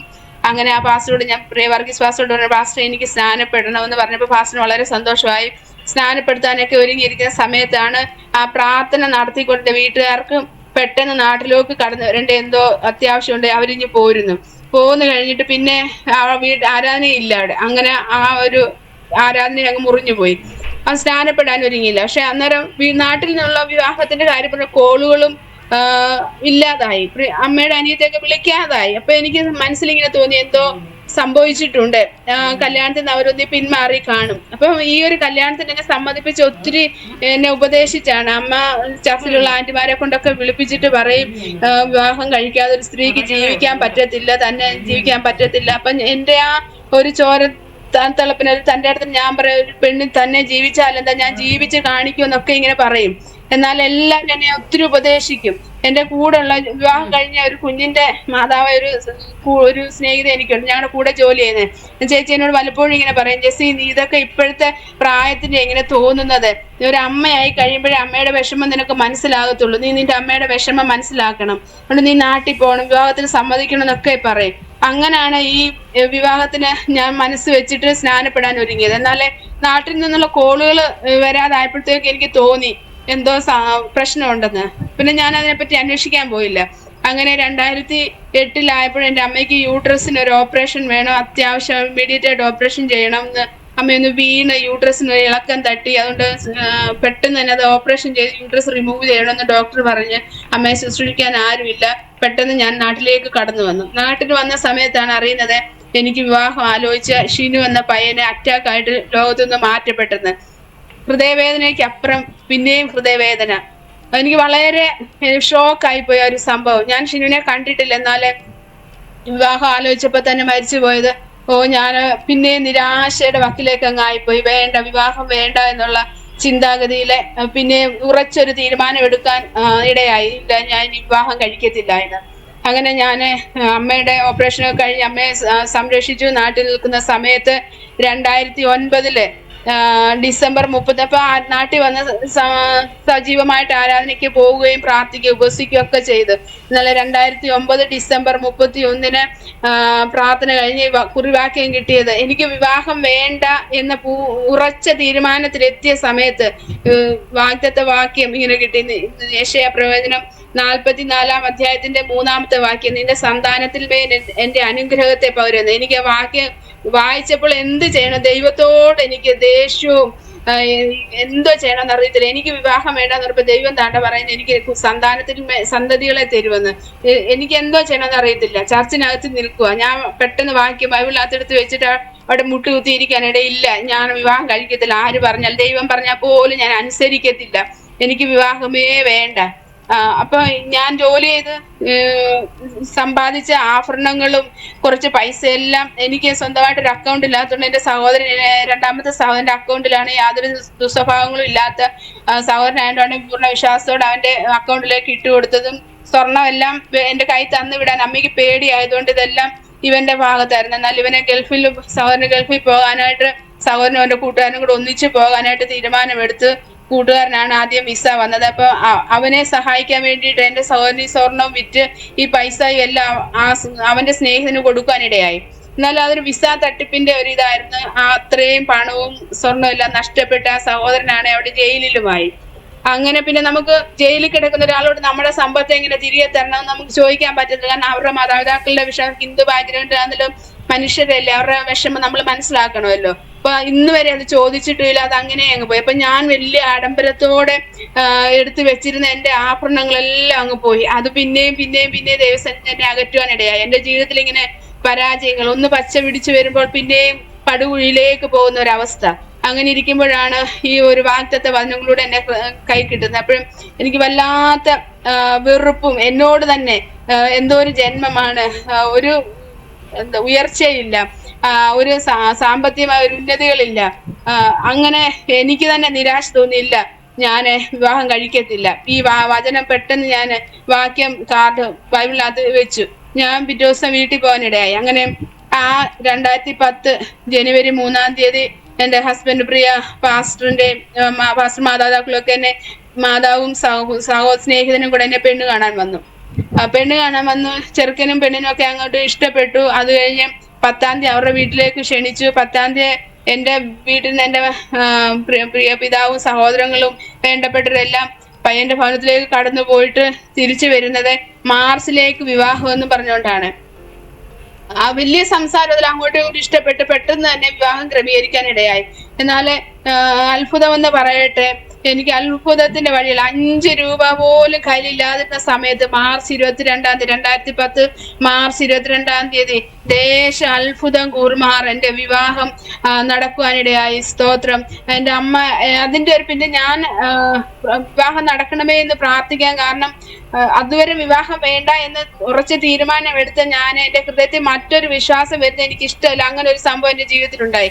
എന്റെ അമ്മയുടെ അനുജത്തിയുടെ ഹസ്ബൻഡ് മരിച്ചു. അവരുടെ വീട്ടിൽ ഞാനിങ്ങനെ ഇടയ്ക്ക് പോയി നിൽക്കും. അമ്മ തന്നെയുള്ള സമയമായിട്ട് കുഞ്ഞുങ്ങൾ 2 പഠിച്ചുകൊണ്ടിരിക്കുകയാണ്. അപ്പം പശുവിനെയൊക്കെ വളർത്തിയാണ് അവർ ജീവിക്കുന്നത്. അപ്പൊ വലിയൊരു 2-3 പണക്കാരുടെ വീട്ടിൽ ഇങ്ങനെ പാല് ഉണ്ട്. അപ്പൊ ഞാൻ ചെന്ന് നിൽക്കുമ്പോഴൊക്കെ പാല് കൊടുക്കാൻ എന്നെ വിടും. അപ്പൊ ഒരു വീട്ടിലൊരു വേറെ ദൂര സ്ഥലത്തുള്ള ഒരു ജോലിക്കാരുണ്ട്. ആ ജോലിക്കാരുടെ എന്റെ അമ്മാമ്മ ഇങ്ങനെ പറഞ്ഞു, എന്റെ ചേട്ടത്തിയുടെ മോളാണ്, നിങ്ങളുടെ നാട്ടിലെ പയ്യന്മാരുണ്ടെ പറയണേ എന്നിങ്ങനെ പറഞ്ഞപ്പോൾ ഈ ജോലിക്കാര് പറഞ്ഞു, വൈകുന്നേരം കൊച്ചിനെ എന്റെ അടുക്കിലോട്ടൊന്ന് വിട്, അതുകൊണ്ട് ഞാൻ ഇന്ന് കാണട്ടെ എന്ന് പറഞ്ഞു. ഞാൻ വൈകുന്നേരം പാലും കൊണ്ട് അവിടെ ചെന്നപ്പോ ഈ ജോലിക്കാരി എന്നോട് സംസാരിച്ച് പേരൊക്കെ ചോദിച്ചിട്ട് എന്നോട് ചോദിച്ചു, നാളെന്തുവാന്ന് ചോദിച്ചു. അപ്പൊ എനിക്കത് എന്തുവാന്ന് അറിയത്തില്ല. ഞാൻ എന്റെ മനസ്സിൽ വന്നൊരു നാളങ്ങ് പറഞ്ഞു, പുണർദമാണെന്ന്. പുള്ളിക്കാരി എടുത്ത് എന്നോട് പറയാ, കല്യാണം 35 വയസ്സ് കഴിഞ്ഞാൽ നടക്കത്തുള്ളൂ, ശ്രീരാമന്റെ നാളാ ഇത്, ശ്രീരാമൻ കാട്ടിലൊക്കെ പോയിട്ട് വന്ന കുടുംബജീവിതം നയിച്ച ആ സമയത്ത് വിവാഹം നടക്കത്തുള്ളൂ. അപ്പൊ എനിക്കതൊരു പുതിയ അറിവായിരുന്നു. അപ്പൊ ഞാൻ ദൈവത്തോട് ചോദിച്ചു, ദൈവം ഇതെന്തോ ഇവർ എന്നോട് ഇങ്ങനെ പറയുന്നത്, ഈ ശ്രീരാമനാണോ ദൈവം, യേശു ആണോ ദൈവം? കൺഫ്യൂഷനായി. അപ്പൊ ഞാൻ ദൈവത്തോട് ഇങ്ങനെ സംസാരിച്ച് അന്ന് രാത്രി ഞാൻ ബൈബിൾ വായിച്ച് പ്രാർത്ഥിക്കുന്ന ദൈവത്തോട് പറഞ്ഞു, കർത്താവേ, ഇവര് പറയുന്നത് സത്യമാണെങ്കിൽ അത് നടക്കണം. ഇല്ല, യേശു ഉയർത്തെഴുന്നേറ്റൊരു ദൈവമല്ലേ, നിനക്ക് ശക്തി ഉണ്ടല്ലോ, എന്റെ വിവാഹം ഈ വർഷം തന്നെ നടക്കണം. ഞാൻ ദൈവസേനയെ മുട്ടുകുത്തി പ്രാർത്ഥിച്ചപ്പോൾ എത്രയും വേഗത്തില് എന്റെ വിവാഹം ഉറയ്ക്കാനിടയായി. സ്തോത്രം. അതിന്റെ പിന്നിൽ എന്റെ മാതാവിന്റെയും മാതാവ് പോകുന്ന ചർച്ചിലെ ദേവദാസന്റെയും ദേവദാസിയുടെയും അവിശ്വാസികളുടെയും ഒത്തിരി ആത്മാർത്ഥമായി കണ്ണുനീരോടെ പ്രാർത്ഥിക്കുന്ന ചില അമ്മാമ്മമാരൊക്കെ ഉണ്ട്. അവരുടെയൊക്കെയും പ്രാർത്ഥനയുടെ ഫലമായിട്ട് 2010 മാർച്ച് 22-ാം തീയതി വളരെ ദേശ അത്ഭുതം കൂർമാർ. കാരണം ഞങ്ങളുടെ ലൊക്കാലിറ്റിയിലെ പാവപ്പെട്ടവരുടെയൊക്കെ വിവാഹം ഒഴിഞ്ഞൊരു പറമ്പ് നോക്കി അവിടെ പന്തലിട്ടൊക്കെയാണ് വിവാഹം നടക്കുന്നത്. എന്നാല് വളരെ മാന്യമായ ഒരു ഓഡിറ്റോറിയം ബുക്ക് ചെയ്ത് അനുഗ്രഹമായ രീതിയിൽ എന്റെ വിവാഹം ദൈവം നടത്തി തന്നു. സ്തോത്രം. വിവാഹം അത്രയും വർഷം 30-ാമത്തെ വയസ്സിലാണ് എന്റെ വിവാഹം നടന്നത്. 35-ാമത്തെ വയസ്സിൽ വിവാഹം നടക്കത്തുള്ളൂ എന്ന് ഒരു അന്യസ്ത്രീ എന്നോട് പറഞ്ഞപ്പോൾ ഞാൻ ദൈവത്തോട് പറഞ്ഞു, ഈ വർഷം തന്നെ വിവാഹം നടക്കണം. കാരണം മറ്റൊരു വിശ്വാസം എന്റെ ഹൃദയത്തിൽ വാഴുവാൻ ദൈവം ഇനി അനുവദിക്കരുതെന്ന് ദൈവസന്നിധിയിൽ ഞാൻ പ്രാർത്ഥിച്ചു. എന്നാൽ ആ 30-ാമത്തെ വയസ്സിൽ എന്റെ വിവാഹം നടക്കുവാനിടയായി. സ്തോത്രം. അതുവരെ ഞാൻ സ്തോത്രം ഇങ്ങനെ അങ്ങോട്ടും ഇങ്ങോട്ടും ആരോടും ഷൗട്ട് ചെയ്തു ദേഷ്യപ്പെട്ടൊക്കെ സംസാരിക്കുന്ന ഒരു വ്യക്തിയാണ്. എന്നാല് എന്നെ ദേവദാസന്മാര് ഞങ്ങളുടെ പാസ്റ്റർ എല്ലാം പറയും, ജെസ്സി എത്ര സ്നേഹിച്ചാലും ആരോടും ഇങ്ങനെ ഒന്നും പറയരുത്, ഷൗട്ട് ചെയ്യരുത്, സൗമ്യമായിട്ട് ഇടപെടണം വിവാഹം കഴിഞ്ഞു പോകുമ്പോൾ, അതുകൊണ്ട് എന്ത് കേട്ടാലും മിണ്ടരുത്, പെട്ടെന്ന് പ്രതികരിക്കരുത് എന്നൊക്കെ എന്നെ വളരെ ഉപദേശിച്ച് പ്രാർത്ഥിച്ച് വിവാഹം നടന്നു. എന്നാലും വിവാഹം കഴിഞ്ഞ് ഹസ്ബൻഡിന്റെ വീട്ടിൽ വന്ന് 4-ാമത്തെ ദിവസം എൻ്റെ വീട്ടിലോട്ട് തിരിച്ച് എൻ്റെ വീട്ടിലോട്ട് വന്നിട്ട് തിരിച്ചു പോകുമ്പോൾ ഞാൻ എൻ്റെ പ്രിയപ്പെട്ട ബൈബിളും കൂടെ എൻ്റെ കൈ കരുതി. സ്തോത്രം. ആ ബൈബിളുമായിട്ട് പെട്ടിക്കകത്ത് ബൈബിൾ വെച്ച് ഡ്രസ്സും ഒക്കെ ആയിട്ട് ഹസ്ബൻഡിന്റെ വീട്ടിൽ വന്ന് കയറിയപ്പോൾ എല്ലാവരും ഓടി വന്ന് അമ്മയുടെ അനിയത്തിയൊക്കെ വീട്ടിലുണ്ട്. അവരൊക്കെ അധികം വിദ്യാഭ്യാസമില്ലാത്ത സാധാരണ മനുഷ്യരാണ്. പെട്ടെന്ന് പെട്ടിക്കകത്ത് എന്തുണ്ടെന്നും പറഞ്ഞ് പെട്ടി ഒന്ന് തുറക്കെന്ന് പറഞ്ഞ് എന്നെ കൊണ്ട് പെട്ടി തുറപ്പിച്ചപ്പോൾ ഏറ്റവും മുകളിലായിട്ട് എൻ്റെ ബൈബിൾ ഇരിക്കുന്നു. ബൈബിൾ കണ്ടപ്പോഴത്തേക്കും അമ്മയുടെ അനുജത്തി എന്നോട് പറഞ്ഞു, അയ്യോ ഇതെന്തിനാ ഇവിടെ കൊണ്ടുവന്നത്, ഇതിവിടെ ഈ വെച്ചേക്കരുത്, ഇത് എന്തുവാ ഇത് കൊണ്ട് നിങ്ങളുടെ വീട്ടിൽ വെക്ക്, ഞങ്ങളുടെ വിശ്വാസം ഇത് നേരെ വിപരീതമാ, ഇതിവിടെ വെക്കരുത്, ദോഷം കിട്ടും, അതുകൊണ്ട് ഇത് നിങ്ങളുടെ വീട്ടിൽ കൊണ്ട് വെച്ചേക്കണം, എന്തിനാ കൊണ്ടുവന്ന് പറഞ്ഞ ഒത്തിരി വഴക്ക് പറയാനിടേ. അപ്പം എനിക്ക് മനസ്സിലായി ഇവർക്ക് ഇതിനെ പറ്റി അറിവില്ലാത്തതുകൊണ്ടാണ് ഇവരിങ്ങനെ സംസാരിക്കുന്നത്. ജീവിക്കുന്ന ദൈവമാണെന്ന് നമുക്കറിയാമല്ലോ. എന്നാല് ഞാൻ അവരുടെ ഒരു ആശ്വാസത്തിന് വേണ്ടി കൊണ്ടുവച്ചേക്കാന്ന് പറഞ്ഞിട്ട് ബൈബിൾ എടുത്ത് അലമാരിക്കകത്ത് വെച്ചു. ഞാൻ ദിവസവും അവിടെ പ്രാർത്ഥിക്കാനിടയായി. അപ്പൊ ഞാൻ വിവാഹത്തിന് മുമ്പേ ഹിന്ദു വിവാഹമാണ് നടന്നത്. അപ്പൊ ഇങ്ങനെ സംസാരിക്കാനിടെ എനിക്ക് ഹിന്ദു ദൈവങ്ങളെ വിശ്വാസമില്ല, അമ്പലങ്ങളെ വിശ്വാസമില്ല, ദേവി ഏതെന്നെ അമ്പലങ്ങളെ കൊണ്ടുപോകരുത്, എന്നെ വിളക്ക് കത്തിക്കാനൊന്നും നിർബന്ധിക്കരുത്, അങ്ങനെ ഒരു കണ്ടീഷൻ വെച്ചിട്ടാണ് വിവാഹം നടന്നത്. അപ്പൊ സന്ധ്യക്ക് ഇവരെ അമ്മയും മകനും വിളക്ക് കത്തിച്ച് പ്രാർത്ഥിക്കുകയൊക്കെ ചെയ്യും. എന്നിട്ട് TV കാണുന്ന സമയം മൊത്തം ഞാൻ അകത്തെ മുറിയിലിരുന്ന് ബൈബിള് വായിച്ച് ഇങ്ങനെ പ്രാർത്ഥിക്കും. അങ്ങനെ ഏകദേശം ഒരു 3-4 മാസം ഇങ്ങനെ കഴിഞ്ഞു പോയി.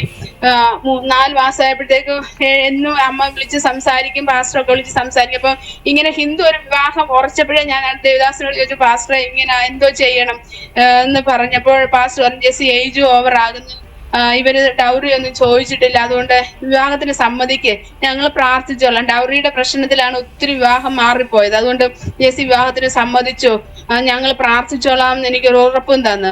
അങ്ങനെ വിവാഹം നടന്നു. ഒരു 4 മാസമായപ്പോൾ ഒരു ദിവസം എന്റെ മാതാവ് വിളിച്ചിട്ട് പറഞ്ഞു, എന്റെ കുഞ്ഞെ നീ എവിടെയെങ്കിലും പ്രാർത്ഥനയ്ക്ക് പോകും, പ്രാർത്ഥനയ്ക്ക് പോകാതിരുന്ന നിന്നെ ദൈവവും അടിക്കും ശത്രുവും അടിക്കും, അതുകൊണ്ട് നീ പ്രാർത്ഥിക്കും, നിനക്കൊരു മുഖാന്തരം ഒരുക്കി തരാൻ പ്രാർത്ഥിക്കാൻ പറഞ്ഞു. അപ്പൊ ഞാനിങ്ങനെ പ്രാർത്ഥിക്കാൻ തുടങ്ങിയപ്പോ ഞങ്ങളുടെ വീടിന് അടുത്തൊരു CSI പള്ളിയുണ്ട്. ഹസ്ബൻഡിന്റെ മാതാവ് എന്നോട് പറഞ്ഞു, നിനക്ക് വേണേ അവിടെ പോകാമെന്ന്. അപ്പൊ ഞാൻ മനസ്സിലിങ്ങനെ ഓർത്ത്, എന്നാ പിന്നെ റോഡ് അമ്പലത്തിൽ പോകുന്നതല്ലേ നല്ലതെന്ന്. ഞാൻ ഹസ്ബൻഡിനോട് ഞാൻ പറഞ്ഞു, എനിക്ക് അതല്ല വിശ്വാസം, ഇങ്ങനെ ആത്മാവിന് സത്യത്തിൽ ആരാധിക്കുന്ന പെന്തക്കോസ്ത് വിശ്വാസമാണെന്ന് ഇങ്ങനെ പറഞ്ഞു. പ്രാർത്ഥിച്ചുകൊണ്ടിരിക്കുമ്പോൾ ദൈവം ഹസ്ബൻഡിലൂടെ ഇടപെട്ടിട്ട് ഒരു ശനിയാഴ്ച എന്നോട് പറഞ്ഞു, ഇവിടെ സോമൻ എന്ന് പറഞ്ഞ ഒരു പാസ്റ്റർ ഉണ്ട്, അവരുടെ വീട്ടിൽ പ്രാർത്ഥനയുണ്ട്, നീ വേണം നാളെ പൊക്കോളാൻ പറഞ്ഞു. എനിക്ക് സ്വർഗം കിട്ടിയ സന്തോഷമായിരുന്നു. ഞാൻ പറഞ്ഞു എനിക്ക് അറിയത്തില്ല, നീ ഒരുങ്ങിക്കോ, ഞാൻ കൊണ്ടുവിടാമെന്ന് പറഞ്ഞു. വെളുപ്പിനെ എഴുന്നേറ്റ് എല്ലാ വീട്ടിലെ ജോലികൾ ഒതുക്കിയിട്ട് 9:30 ആയപ്പോഴും ഒരുങ്ങി പോയി. ഹസ്ബൻഡ് എന്നെ കൂട്ടിക്കൊണ്ട് പോയി. ഹോളിന്റെ മുറ്റത്ത് കൊണ്ടാക്കിയിട്ട് പറഞ്ഞാണ്ട് അതാ കയറി പൊക്കോളാൻ പറഞ്ഞു. അപ്പൊ അവിടുത്തെ ആന്റി കണ്ടിട്ട് പറഞ്ഞു, സുഖ കയറുന്നില്ലയോ, ഭാര്യയെ കൊണ്ട് വിട്ടിട്ട് പോവുകയാണോ എന്ന് ചോദിച്ചു. അന്നേരം വായിൽ ഒത്തിരി മുറുക്കാനൊക്കെ ഇട്ടിട്ട് ഞാൻ പിന്നെ വന്നോളാമെന്ന് ഇങ്ങനെ പറഞ്ഞു. എന്നാലേ സ്തോത്രം, ദൈവം ആ വാക്ക് കേൾക്കുവാനിടയെ ഞാൻ പിന്നെ വന്നോളാമെന്ന്. എനിക്ക് ഒത്തിരി സന്തോഷമായിരുന്നു. ഞാൻ അങ്ങനെ ആ കൂട്ടായ്മയ്ക്ക് പോയി. അങ്ങനെ ആരാധനയും ഉപവാസവും പ്രാർത്ഥനയൊക്കെ ആയിട്ട് ഇങ്ങനെ പോയിക്കൊണ്ടിരിക്കുന്ന സമയത്ത് ഈ ഭവനത്തിൽ ചെന്നപ്പോ ഒരു സൂചി കുത്തുവാൻ ഇടവില്ലാതെ ഫോട്ടോകൾ, ദൈവങ്ങളുടെ ഫോട്ടോകൾ ഇങ്ങനെ വെച്ചേക്കുക. അപ്പൊ ഞാൻ ദൈവത്തോട് അങ്ങ് പ്രാർത്ഥിക്കും, കർത്താവേ നീ എന്നെ എന്തിനാ ഇങ്ങനെ കൊണ്ടിട്ടത്? മാതാവായാലും ഹസ്ബൻഡ് ആയാലും മദ്യപിച്ചായിട്ടാണെങ്കിലും സ്നേഹത്താണേലും അല്ലെങ്കിലും വൈരാഗ്യത്തോടാണേലും അസഭ്യം പറയുന്ന ഒരു കൂട്ടം ജനങ്ങളുടെ ഇടയ്ക്ക് ചുറ്റുപാടുള്ളവരെല്ലാം സന്ധ്യ കഴിയുമ്പോഴത്തേക്കും അടി പിടി ബഹളം, വെള്ളമടിച്ച് വഴക്കുണ്ടാക്കുന്ന കുടുംബങ്ങള്. എന്റെ പിതാവ് വെള്ളമടിക്കുമെങ്കിലും മദ്യപിക്കുമെങ്കിലും ഇങ്ങനെ വീട്ടിൽ അലോഹ്യമൊന്നുമില്ലായിരുന്നു. ആരും തെറി വിളിക്കുന്നൊന്നും ഞാൻ കേട്ടിട്ടില്ല. കള്ള് കുടിക്കുന്നവര് തെറി വിളിക്കുന്നതേ കേട്ടിട്ടുള്ളൂ.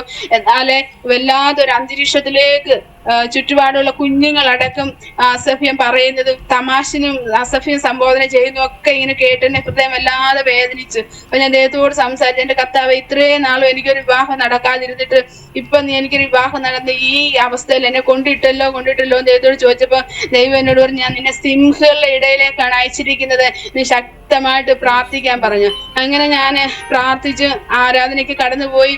അവിടെ ഉപവാസമൊക്കെ ഇങ്ങനെ ഇരിക്കും. അങ്ങനെ ഒരു 14 ദിവസത്തെ ഉപവാസം നടന്നുകൊണ്ടിരിക്കുന്ന സമയത്ത് പകലത്തെ സെഷന് മാത്രമേ പോകത്തുള്ളൂ, രാത്രിയിൽ പോകത്തില്ല. കാരണം ചോദ്യം ചെയ്യാനിടയാകും. ഈ രാത്രിയിലും പകലും എന്തോ പ്രാർത്ഥനയെന്ന് എന്നും പോകുന്നതിന് ചോദിക്കുക, എന്നും പ്രാർത്ഥന, എന്തോ ദൈവമാന്നൊക്കെ ഇങ്ങനെ ചോദിക്കുക. എന്നാല് അവരുടെ അറിവില്ലായ്മയാണെന്നോർത്ത് എനിക്കറിയാം. അതുകൊണ്ട് ഞാൻ ഒന്നും തിരിച്ച് മറുപടി പറയാറില്ല.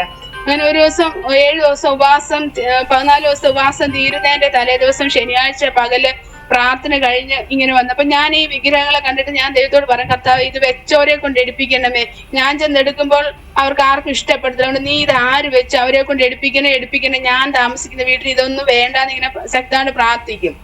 ഞാൻ ശനിയാഴ്ച പകല് പ്രാർത്ഥന കഴിഞ്ഞ് വീട്ടിലോട്ട് വെയിലത്തുനിന്ന് പെട്ടെന്ന് ഭവനത്തിനകത്തോട്ട് കയറിയപ്പോൾ കണ്ണിൽ ഇരുട്ട് കയറിയിട്ട് എനിക്ക് എന്തുവാന്ന് കാണാൻ പറ്റില്ല. ഞാൻ പെട്ടെന്ന് ബൈബിള് അകത്ത് റൂമിലോട്ട് കൊണ്ടുവെക്കാനായിട്ട് നടന്നു പോകുമ്പോ എന്തിന്റെ പുറത്തോ ചവിട്ടി.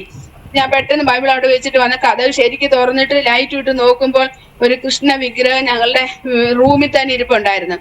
ഇത് പൊത്തോന്ന് അങ്ങ് താഴ്പ്പ. അപ്പൊ ആ വെള്ളിയാഴ്ച ആയിട്ട് ഞാനിങ്ങനെ പ്രാർത്ഥിച്ചുകൊണ്ടിരിക്കുമ്പോൾ, ശക്തമായിട്ട് ആരാധിച്ച് പ്രാർത്ഥിക്കുമ്പോൾ ഈ വിഗ്രഹം ഇരിക്കുന്ന ഭാഗത്തുനിന്ന് ചീവീട് അലയ്ക്കുന്ന പോലെ ഒരു ശബ്ദം ഇങ്ങനെ പൊങ്ങുമോ. അപ്പൊ എനിക്കത് വല്ലാത്ത ഇറിറ്റബിൾ ആയിട്ട് തോന്നി.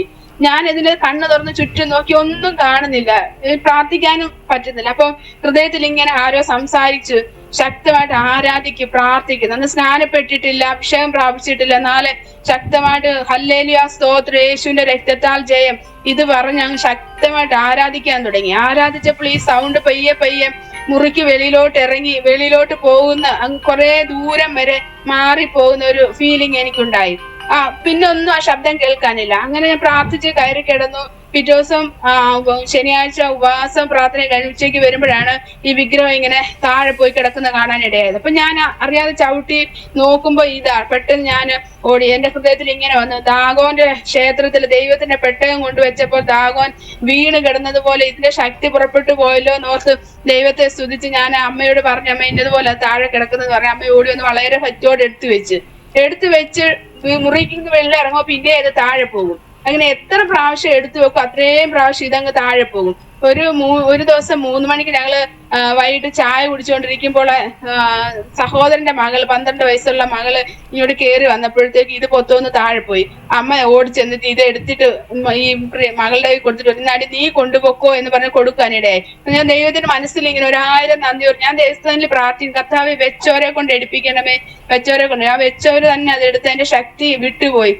ക്രിസ്തുവിന്റെ ശക്തി, ദൈവത്തിന്റെ യഥാർത്ഥ ജീവനുള്ള ദൈവത്തിന്റെ ശക്തി ആ ഭവനത്തിലേക്ക് ഇറങ്ങിയപ്പോൾ അന്ധകാര വ്യാപാരങ്ങൾ ഇറങ്ങിപ്പോയെന്നുള്ള ഒരു ഉത്തമ ബോധ്യവും ഉറപ്പും വിശ്വാസവും ഒക്കെ ദൈവം അന്ന് എന്റെ ഹൃദയത്തിൽ നൽകുവാനിടയായി. സ്തോത്രം. അങ്ങനെ ഇരിക്കുമ്പോൾ ഞാൻ പ്രഗ്നന്റ് ആയി, അബോർഷനായി.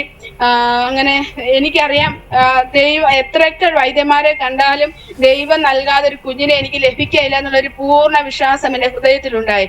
അപ്പം അബോർഷനായിട്ട് ഗൈനക്കോളജിസ്റ്റ് പറഞ്ഞ ഉടനെ പ്രഗ്നന്റ് ആകരുത്, 1 വർഷത്തോളം മരുന്ന് കഴിക്കണം, അത് കഴിഞ്ഞിട്ട് പ്രഗ്നന്റ് ആകാൻ ശ്രമിക്കാന്നൊക്കെ പറഞ്ഞപ്പോ ഞാൻ ദൈവസനിൽ ഇങ്ങനെ ഓർത്ത്, ഈ മരുന്നൊക്കെ കഴിച്ച് ഷുഗർ പിടിപ്പിക്കുന്നതൊക്കെ നല്ല ദൈവം എനിക്ക് നൽകുന്നതല്ലേ. അങ്ങനെ ഞാൻ ദൈവസനിൽ ഇങ്ങനെ പ്രാർത്ഥിച്ചുകൊണ്ടിരിക്കുമ്പോൾ ഞങ്ങളുടെ ഭവനത്തിൽ ഒരു ദേവദാസൻ കടന്നു വന്നു, വിശ്വാസത്തോടെ പ്രാർത്ഥിച്ചു, എനിക്ക് 1 ഗ്ലാസ് വെള്ളം തന്നു. ഞാൻ വിശ്വാസത്തോടെ പ്രാർത്ഥിച്ചുകൊണ്ടാണ് ആ വെള്ളം കുടിച്ചത്. അങ്ങനെ ഞാൻ എന്റെ മൂത്ത മകളെ പ്രഗ്നന്റ് ആകാൻ ഇടയായി. സ്തോത്രം. കുഞ്ഞിന്റെ പ്രസവ ഡേറ്റ് 2011 ജൂലൈ 7-ാം തീയതി ഡേറ്റ് പറഞ്ഞ് 4-ാം തീയതി ആയപ്പോഴത്തേക്ക് എനിക്ക് വയ്യാതായി. ലേബർ പെയിൻ ആണ്. ഇതിന്റെ ഇടയ്ക്ക് പ്രിയ മാതാവ് എന്നോട് വളരെ ക്രൂരമായിട്ട് ഇടപെടാൻ തുടങ്ങി. അങ്ങനെ ഏജ് ഉണ്ടെങ്കിലും എനിക്ക് ആദ്യത്തെ ഒരു ഡെലിവറി ആയതുകൊണ്ട് ഒന്നും ആരോട് ഷെയർ ചെയ്യാനില്ല. അപ്പൊ അടുത്തെല്ലാം ഹിന്ദുക്കളുടെ വീടുകൾ അങ്ങോട്ടും ഇങ്ങോട്ട് പോയി കഴിഞ്ഞാൽ മാതാവിന് അത് ഇഷ്ടമല്ല. ഞാൻ ആരോടും ഒന്നും ചോദിക്കത്തൊന്നുമില്ല. അപ്പൊ അനക്കം ഉണ്ടോന്നൊന്നും പോലും അമ്മ ചോദിക്കത്തില്ല. അപ്പൊ ഇനി ലേബർ പെയിൻ എങ്ങനെ വരുന്നതെന്നൊന്നും പോലും എനിക്ക് അറിയത്തില്ല. ഇടയ്ക്കൊരു വയറുവേദന വരും, അത് മാറും. അപ്പൊ 4-ാം തീയതി മൊത്തം ഇങ്ങനെ പകല് കിടന്നൊക്കെ അങ്ങ് മാറി. അത് കഴിഞ്ഞ് ഹസ്ബൻഡ് വൈകിട്ട് വന്നു. ഞാൻ അത്താഴൂണൊക്കെ കഴിഞ്ഞ് ഞങ്ങൾ കിടന്നാണ് ഒന്ന് മയം കഴിഞ്ഞപ്പോഴത്തേക്ക് എനിക്ക് വയറിന്റെ ഒരു സൈഡ് വേദന എടുക്കാൻ തുടങ്ങി. അത് ലേബർ പെയിൻ ആണ്. അന്നും എനിക്കറിയത്തില്ല. എന്റെ വിചാരം 7-ാം തീയതി അല്ലേ പ്രസവ ഡേറ്റ് പറഞ്ഞേക്കുന്നുള്ള ധാരണയിൽ ഞാൻ ഇങ്ങനെ ഇരുന്നു. ഒരു സൈഡ് വേദന വരുമ്പോ മറ്റേ സൈഡിലോട്ട് തിരിഞ്ഞു കിടക്കും, മറ്റേ സൈഡ് വേദന വരുമ്പോ ഇപ്പുറത്തെ സൈഡിലോട്ട് തിരിഞ്ഞു, അങ്ങനെ തിരിഞ്ഞു മറിഞ്ഞ് വെളുപ്പിനെ 4 മണി വരെ കിടന്നു കഴിഞ്ഞിട്ട് എനിക്ക് 4 മണിയായപ്പോ ഞാൻ അങ്ങ് ഉണർന്നു. ഭയങ്കര മഴ. അപ്പൊ എനിക്ക് ബാത്റൂമിൽ പോകണമെന്നുള്ള ഒരു ഫീലിംഗ് ഇങ്ങനെ വന്നിട്ട് ഞാൻ ഹസ്ബൻഡിനെ വിളിച്ചുണർത്തിയിട്ട് പറഞ്ഞ് ബാത്റൂമിൽ പോകണം. ഭയങ്കര മഴ. എന്നോട് പറഞ്ഞ് വെളിയിലാണ് ബാത്റൂം, നീ ഇങ്ങനെ മഴ നനഞ്ഞാൽ സമയത്ത് പനിയൊക്കെ വന്നാൽ വലിയ ബുദ്ധിമുട്ടാകും, മഴയൊന്ന് തോരട്ടെ, അതുവരെ അവിടെ ഇരിക്കാൻ പറഞ്ഞു. ഞാനിങ്ങനെ കസേരയിട്ട് അവിടെ ഇരുന്നു. 5 മണി ആയപ്പോൾ ഞാൻ തന്നെ പോകാം. എനിക്കങ്ങനെ ഭയമൊന്നും, ഒരു യുദ്ധത്തിൽ വെള്ളം അങ്ങനെ ഭയമൊന്നുമില്ല. പോകാമെന്ന് കരുതി കസേരയിൽ എഴുന്നേൽക്കുമ്പോഴത്തേക്ക് ഭയങ്കരമായിട്ട് ബ്ലീഡിങ് ഉണ്ടായി. അപ്പോഴാണ് എനിക്ക് മനസ്സിലായത്. ഞാൻ പെട്ടെന്ന് ഹസ്ബൻഡിനെ വിളിച്ചുണർത്തി. അന്ന് ഹസ്ബൻഡ് ഓട്ടോ ഓടിക്കാൻ, ഓട്ടോയിൽ ഞങ്ങൾ തിരുവല്ല ഗവൺമെന്റ് ആശുപത്രിയിൽ പോയി. 5-ാം തീയതി 6-ാം തീയതി 7-ാം തീയതി ഇങ്ങനെ എന്നെ നടത്തിച്ചു. എന്നാല് ഒരു നോർമൽ ഡെലിവറി നടക്കുമെന്നുള്ള വിശ്വാസത്തിൽ ഡോക്ടർമാരിരുന്ന്. എന്നാല് 7-ാം തീയതി രാത്രി ആയപ്പോഴത്തേക്കും അബോധാവസ്ഥയിലായി പോയി. അവിടുന്ന് പെട്ടെന്ന് തന്നെ ലേബർ റൂമിൽ കൊണ്ടുപോയി കുഞ്ഞ് മരിച്ചു പോവാൻ എന്ന് പറയാനിടയായി. മരിച്ചുപോയി എന്ന് പറയുന്ന സമയത്ത് ഞാൻ ദൈവത്തോട് പ്രാർത്ഥിച്ചു, കർത്താവേ, നീ എന്നെ ജാതികളുടെ മധ്യയെ കൊണ്ടിട്ടേക്കുന്നു, കുഞ്ഞില്ലാതെ ഞാൻ ഭവനത്തിലേക്ക് പോകത്തില്ല, അല്ലെ നീ എന്നെ കൂടെ വിളിക്കണമെന്ന് ഇങ്ങനെ പറഞ്ഞു. പക്ഷെ പെട്ടെന്ന് ഹൃദയത്തിൽ ദൈവം എനിക്ക് ധൈര്യം നൽകി. ഹസ്ബൻഡിനെ ധൈര്യപ്പെടുത്തുവാൻ ഇടയായി. ഹോസ്പിറ്റലിൽ പറഞ്ഞ് നിങ്ങൾ ബ്ലഡിന് ആളെയും കൂടെ കരുതിക്കൊണ്ട് പോകണം, അല്ലെങ്കിൽ അവിടെ മെഡിക്കൽ കോളേജ് എല്ലേ കിടന്ന് കറങ്ങേണ്ടി വരും. അപ്പം പെട്ടെന്ന് ഞങ്ങളുടെ ചർച്ചിലെ ഷാരൺ ചർച്ചിൽ ഇരിക്കുന്ന ദേവദാസിന്റെ ബ്ലഡ് ബി പോസിറ്റീവ്, എന്റെ അമ്മയുടെ ഓപ്പറേഷന് ഫാസ്റ്റ് ബ്ലഡ് തന്നാലൊക്കെയുള്ള ഓർമ്മ പെട്ടെന്ന് ദൈവം എന്റെ ഹൃദയത്തിൽ നൽകിയിട്ട് ഞാൻ ഹസ്ബൻഡിനോട് പറഞ്ഞു, ഇന്നലെ എന്റെ സഹോദര ഭർത്താവിനെ വിളിക്കുകയും പാസ്റ്ററിന്റെ വീട്ടിൽ ചെല്ലാൻ പറ, രണ്ടുപേരും ബൈക്കേ വരാൻ പറ, പാസ്റ്ററിന്റെ ബ്ലഡ് ബി പോസിറ്റീവാ. അതുകൊണ്ട് അങ്ങനെയൊക്കെ പറഞ്ഞു കൊടുക്കാനുള്ള ധൈര്യം ആ സമയത്ത് ദൈവം എനിക്ക് നൽകി. എന്നാല് ഹസ്ബൻഡ് ഞങ്ങൾക്ക് വേണ്ടി പ്രാർത്ഥിക്കുന്ന പ്രിയ തലോടിയിലുള്ള തോമസ് പാസ്റ്ററെ വിളിച്ച് പറയാനൊക്കെ ഇടയായി. എന്നാൽ ആംബുലൻസിൽ കയറി ഞങ്ങളിങ്ങനെ മെഡിക്കൽ കോളേജിൽ പോയിക്കൊണ്ടിരിക്കുന്ന സമയത്ത് ഹൃദയത്തിൽ ഒരു ചോദ്യം ഉയർന്നു, ജെസ്സി, നീ ഇപ്പം ജീവനോടെ ആംബുലൻസിൽ കിടക്കുന്നത്, തിരിച്ചു വരുന്നത് എങ്ങനെയായിരിക്കും, വെള്ളത്തുണിയിൽ പൊതിഞ്ഞാണോ എന്ന്. ഇപ്പം ഞാനിങ്ങനെ പെട്ടെന്ന് ഓർത്തു, എന്റെ മേലിൽ ഒത്തിരി വാഗ്ദത്തങ്ങൾ ദൈവം നൽകിയിട്ടുണ്ട്. വാഗ്ദത്തങ്ങൾ പ്രാപിക്കാതെ ഒരു മനുഷ്യൻ ഭൂമിയിൽ നിന്ന് മാറിപ്പോകത്തില്ല എന്നുള്ള ഉറപ്പ് എന്റെ ഹൃദയത്തിലോട്ട് വന്നപ്പോഴത്തേക്കും ഞാൻ മരിക്കയില്ല എന്നുള്ള ഉറപ്പ് എന്റെ ഹൃദയത്തിൽ വന്ന അടുത്ത ചോദ്യം, നിന്റെ കുഞ്ഞോ എന്ന്. ഈ നിന്റെ കുഞ്ഞോ എന്നുള്ളൊരു ചോദ്യം വന്നപ്പോഴത്തേക്കും എന്റെ സമനില തെറ്റുന്ന പോലെ എനിക്ക് തോന്നി. എന്റെ ഹൃദയം പടപടാന്ന് ഇടിക്കാൻ തുടങ്ങി. എന്റെ നിയന്ത്രണത്തിൽ വരുന്നില്ല. പെട്ടെന്ന് ECG എടുക്കുന്ന മിഷൻ എല്ലാം അങ്ങ് ഓട്ടോമാറ്റിക്കായിട്ട് നിന്ന് പോയിട്ട് അതിനകത്തിരുന്ന മെയിൽ നേഴ്സ് വന്ന് എന്നെ ഇങ്ങനെ CPR നൽകാനിടയായി. അതിന് ശേഷം പെട്ടെന്ന് തന്നെ ആ മിഷൻ എല്ലാം ഓൺ ആകാനിടയായി. അപ്പൊ ആ മനുഷ്യൻ എന്നോട് പറഞ്ഞു, മോളെ കൂൾ, ടെൻഷൻ ആകണ്ട എന്ന് എന്നെ ഇങ്ങനെ അടിച്ചടിച്ചിടയ്ക്ക് പറയുന്നുണ്ട്. അപ്പൊ ഞാൻ ഇങ്ങനെ ദേവസേന പറഞ്ഞു, കർത്താവേ, നീ എന്നെ ജാതിയുടെ മധ്യയെ കൊണ്ടിട്ടേക്കുന്നു, നീ ഇത്രയും നാൾ എന്നും പ്രാർത്ഥനയ്ക്ക് പോയിട്ട് നിന്റെ കുഞ്ഞിനെ നിന്റെ ദൈവം നൽകിയില്ലോ എന്ന് അവരെന്നോട് ചോദിക്കും. അതുകൊണ്ട് കുഞ്ഞില്ലാതെ ഞാൻ ഭവനത്തിൽ പോകത്തില്ല, കുഞ്ഞിനെ തന്നേ പറ്റത്തുള്ളൂ, ഞാൻ നിന്റെ സാക്ഷ്യം പറഞ്ഞോളാം, നിന്റെ വേല ചെയ്തോളാം. അങ്ങനെയൊക്കെ ഞാൻ ആംബുലൻസിൽ കിടന്ന് ഇങ്ങനെ പറഞ്ഞ് പ്രാർത്ഥിക്കാനിടയായി. ഹോസ്പിറ്റലിൽ ചെന്ന് അത്യാഹിത വിഭാഗത്തിലോട്ട് കയറ്റി 2 ഡോക്ടർമാര് അപ്പുറം ഇപ്പുറം നിന്ന് പരിശോധിച്ചിട്ട് ഇംഗ്ലീഷിൽ ഇങ്ങനെ പറഞ്ഞു, കുഞ്ഞ് മരിച്ചുപോയെന്ന് കേൾക്കുന്ന സമയം മൊത്തം ഞാൻ ഹൃദയത്തിൽ പറയില്ല, എന്റെ ദൈവം ജീവനുള്ള ദൈവമാണ്, എനിക്ക് കുഞ്ഞിനെ തരും. ഞാൻ ദേശനെ പ്രാർത്ഥിക്കാനിടയായി. അങ്ങനെ ലേബർ റൂമിൽ കൊണ്ടുചെന്ന് ഡ്രസ് എല്ലാം ചേഞ്ച് ചെയ്ത് പെട്ടെന്ന് ഓപ്പറേഷൻ ചെയ്യാനുള്ള ക്രമീകരണങ്ങളൊക്കെ അവർ ഒരുക്കിയിട്ട് സ്ട്രെച്ചറെ കയറ്റി കിടത്തി, ഓപ്പറേഷൻ അനസ്തേഷ്യ തരാൻ വേണ്ടി സ്ട്രെച്ചറെ കയറ്റി കിടത്തി ഇങ്ങനെ തിയേറ്ററിലോട്ട് കൊണ്ടുപോകാൻ തുടങ്ങുമ്പോൾ ഒരു ഡോക്ടർ ഓടി വന്നിട്ട്, ഒരു മെയിൽ ഡോക്ടറെ, ചെറുപ്പക്കാരനെ ഡോക്ടർ ഓടി വന്നിട്ട് എന്നോട് പറഞ്ഞു, മോളെ, ഞാൻ കുഞ്ഞിന്റെ ഹാർട്ട് ബീറ്റ് നോക്കാൻ പോവുകയാണ്, മോളെ ഇടത് സൈഡിൽ കൈവയ്ക്ക്. വലത് സൈഡിൽ അദ്ദേഹം ഹാർട്ട് ബീറ്റ് നോക്കിക്കൊണ്ടിരുന്നപ്പോൾ അത്രയും മണിക്കൂറുകൾ അനക്കമില്ലാതെ കിടന്നപ്പോൾ ചെറുവിരൽ അനങ്ങുന്നത് പോലെ ഒരു അനക്കം. ഞാൻ പയ്യെ തലയാട്ടി, ഞാൻ ദൈവത്തിന് മഹത്വം കൊടുത്തു. ആ ഡോക്ടർ തന്നെ വളരെ അത്ഭുതപ്പെട്ടു. ആ മിഷൻ ആ മനുഷ്യനെ വലിച്ചടുത്ത ബെഡിലോട്ട് എറിയുന്നത് ഞാൻ കണ്ടു. എറിഞ്ഞിട്ട് ഗൈനക്കോളജിസ്റ്റ് വിളിച്ച്, മേഡം, കുഞ്ഞുണ്ട്, എത്രയും പെട്ടെന്ന് ഓപ്പറേഷൻ ചെയ്യുമെങ്കിൽ നമുക്ക് കുഞ്ഞിനെ രക്ഷിക്കാമെന്ന് പറഞ്ഞ് പെട്ടെന്ന് തന്നെ തിയേറ്ററിൽ കൊണ്ടുപോയി. അനസ്തേഷ്യ തരുമ്പോൾ അവിടെയും ശത്രുവിന്റെ പോരാട്ടം. അനസ്തേഷ്യ തരാൻ വേണ്ടിയിട്ട് സൂചി വെക്കുമ്പോൾ എന്റെ വലതുകാലെ ഷോക്ക് അടിക്കുന്ന പോലെ തോന്നും. ഞാൻ പറയൂ, എന്റെ കാലെ ഷോക്ക് അടിക്കുന്നില്ല, സൂചി കയറുന്നില്ല, സൂചി തുരുമ്പിച്ചതാണെന്ന്. സ്തോത്രം. പിന്നെ അടുത്ത സൂചി കൊണ്ടുവരുമ്പോൾ അത് തന്നെ, സൂചി തുരുമ്പിച്ചത് കയറുന്നില്ല. മൂന്ന് പ്രാവശ്യം മാറി കുത്തി. എന്നാൽ അനസ്തേഷ്യ കൂടി പോയാല് ഒരു മനുഷ്യൻ കണ്ണു തുറക്കത്തില്ല എന്നുള്ള ഒരു ബോധം എന്റെ ഹൃദയത്തിൽ നൽകി. അതുപോലെ ഞാൻ പകല് സന്ധ്യയ്ക്ക് കഞ്ഞിയും പയറും കഴിച്ചതാണല്ലോ. ഓപ്പറേഷൻ കഴിഞ്ഞാൽ ഛർദ്ദിക്കുമ്പോൾ എനിക്ക് മയങ്ങിപ്പോയാല് ഛർദിൽ തൊണ്ടേ കുടുങ്ങി ഞാൻ മരിക്കുമെന്നൊക്കെ ആ സമയത്ത് എന്റെ ഹൃദയത്തിൽ ഇങ്ങനെ വടം വലിക്കാൻ തുടങ്ങി. എന്നാലേ ദൈവത്തെ ഞാൻ മുറുകെ പിടിച്ച്, കർത്താവേ, ഒരു കുഴപ്പമില്ല, ഞങ്ങളെ പുറത്തു കൊണ്ടുവരണമെന്ന് പ്രാർത്ഥിച്ച്. നാളെ മരിച്ചു എന്ന് 3 സ്കാനിങ്ങിലും എഴുതി സമ്മതപത്രത്തിൽ കുഞ്ഞിനെ എടുത്തിടാൻ ഒപ്പിട്ട് കൊടുത്ത അവസരത്തിലും പിന്നെ 4 ആയപ്പോ ജീവനോടെ കുഞ്ഞിനെ ദൈവം ഞങ്ങളുടെ കരങ്ങളിൽ വെച്ച് തരുവാനിടയായി. ദൈവത്തിന് മഹത്വം. ജീവിക്കുന്ന ഒരു ദൈവമുണ്ടെന്ന് പിന്നെയും പൂർണ്ണ ഹൃദയത്തോടെ വിശ്വസിപ്പാൻ ദൈവം അവസരം ഒരുക്കി. ദൈവത്തിന് നന്ദി പറയുന്നു. അങ്ങനെ വളരെ സന്തോഷത്തോടെ ഭവനത്തിന് ഡിസ്ചാർജ് വീട്ടിൽ വന്ന് ഞങ്ങള് 2012 ഫെബ്രുവരി 15-ാം തീയതി ഒന്നിച്ച് ജലത്തിൽ ദൈവത്തെ സാക്ഷിപ്പാന്റെ മുഖാന്തരം ഒരുക്കി തന്നു. ദൈവത്തിന് മഹത്വം. ഹല്ലേലൂയ, സ്തോത്രം. അങ്ങനെ എനിക്ക് സുവിശേഷ ജോലിയോട് യാതൊരു താല്പര്യമില്ലായിരുന്നു. കാരണം പാസ്റ്റർമാർ അനുഭവിക്കുന്ന കഷ്ടതയും പ്രയാസങ്ങളും അല്ല സ്വതന്ത്രം ഞാൻ നേരിട്ട് അറിഞ്ഞൊരു വ്യക്തിയാണ്. എനിക്ക് ജോലി ചെയ്ത് അവർക്ക് ദശാംശം കൊടുക്കണം, അല്ലെ അവരെ സഹായിക്കണം എന്നുള്ള ചിന്ത മാത്രം. അത് എനിക്ക് ചെറിയ ജോലി ആയിരുന്നപ്പോൾ തന്നെ വിശ്വസ്തയോടെ 1000 രൂപ കിട്ടിയ 100 രൂപ പാസ്റ്ററിനെ കൊണ്ട് പാസ്റ്ററിലേക്ക് കൊടുക്കാതെ ഞാൻ ഭവനത്തിലോട്ട് പോകത്തില്ല. അങ്ങനെ വളരെ വിശ്വസ്തയോട് ചെയ്തു വന്നതാണ്. എന്നാലേ ദൈവത്തിന് ഞാൻ ഏറ്റെടുത്ത തീരുമാനമാണ് ദൈവവേല ചെയ്തോളാം എന്ന്.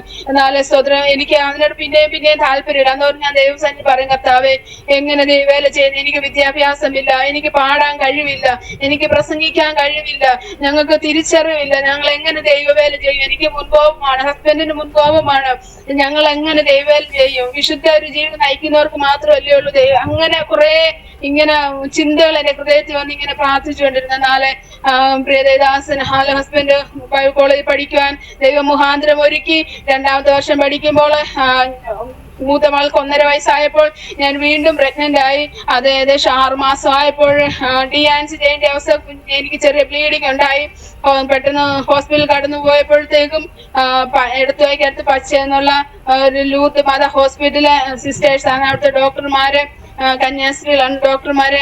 ഡോക്ടറെ കാണിച്ച്, പ്രഗത്ഭ ഒരു ഡോക്ടറുണ്ട്, കാണിച്ച് അവിടെ തന്നെ ഞങ്ങൾ പോയി. കാരണം അവരാകുമ്പോൾ പെട്ടെന്നൊന്നും അബോർഷൻ ചെയ്ത് കളയത്തില്ലല്ലോ, അവർ കഴിവതും ശ്രമിക്കുമല്ലോ എന്നുള്ള സന്തോഷത്തിലാണ് ഞങ്ങൾ ബ്ലീഡിങ് ആയപ്പോൾ അവിടോട്ട് പോയത്. എന്നാല് സ്കാൻ ചെയ്തിട്ട് ഡോക്ടർ പറഞ്ഞ് ഭയങ്കരമായിട്ട് ബ്ലീഡിങ് ഉണ്ടായി, അകത്ത് കിടക്കുകയാണ്, കുഞ്ഞിന് വളർച്ച ഉള്ളതുകൊണ്ടാണ് അത് പുറത്ത് പോകാത്തത്, നമുക്ക് നോക്കാം, കുഞ്ഞിന് ഹാർട്ട് ബീറ്റും കുറവാണ്, അതുകൊണ്ട് നോക്കാം, മാക്സിമം ശ്രമിക്കാം, ഇല്ലെങ്കിൽ നമുക്ക് ഡിയാൻസി ചെയ്യേണ്ടി വരുമെന്ന് പറഞ്ഞ് അങ്ങനെ സ്തോത്രം 3ാമത്തെ ദിവസം വെളുപ്പിന് 2 മണിയായപ്പോൾ എനിക്ക് അതിഭയങ്കരമായ വേദന, അത് പോകുന്നില്ല. അങ്ങനെ തിങ്കളാഴ്ച 11 മണിയായപ്പോൾ എനിക്ക് ഡിയാൻസി ചെയ്യേണ്ട ഒരു അവസ്ഥ വന്നു.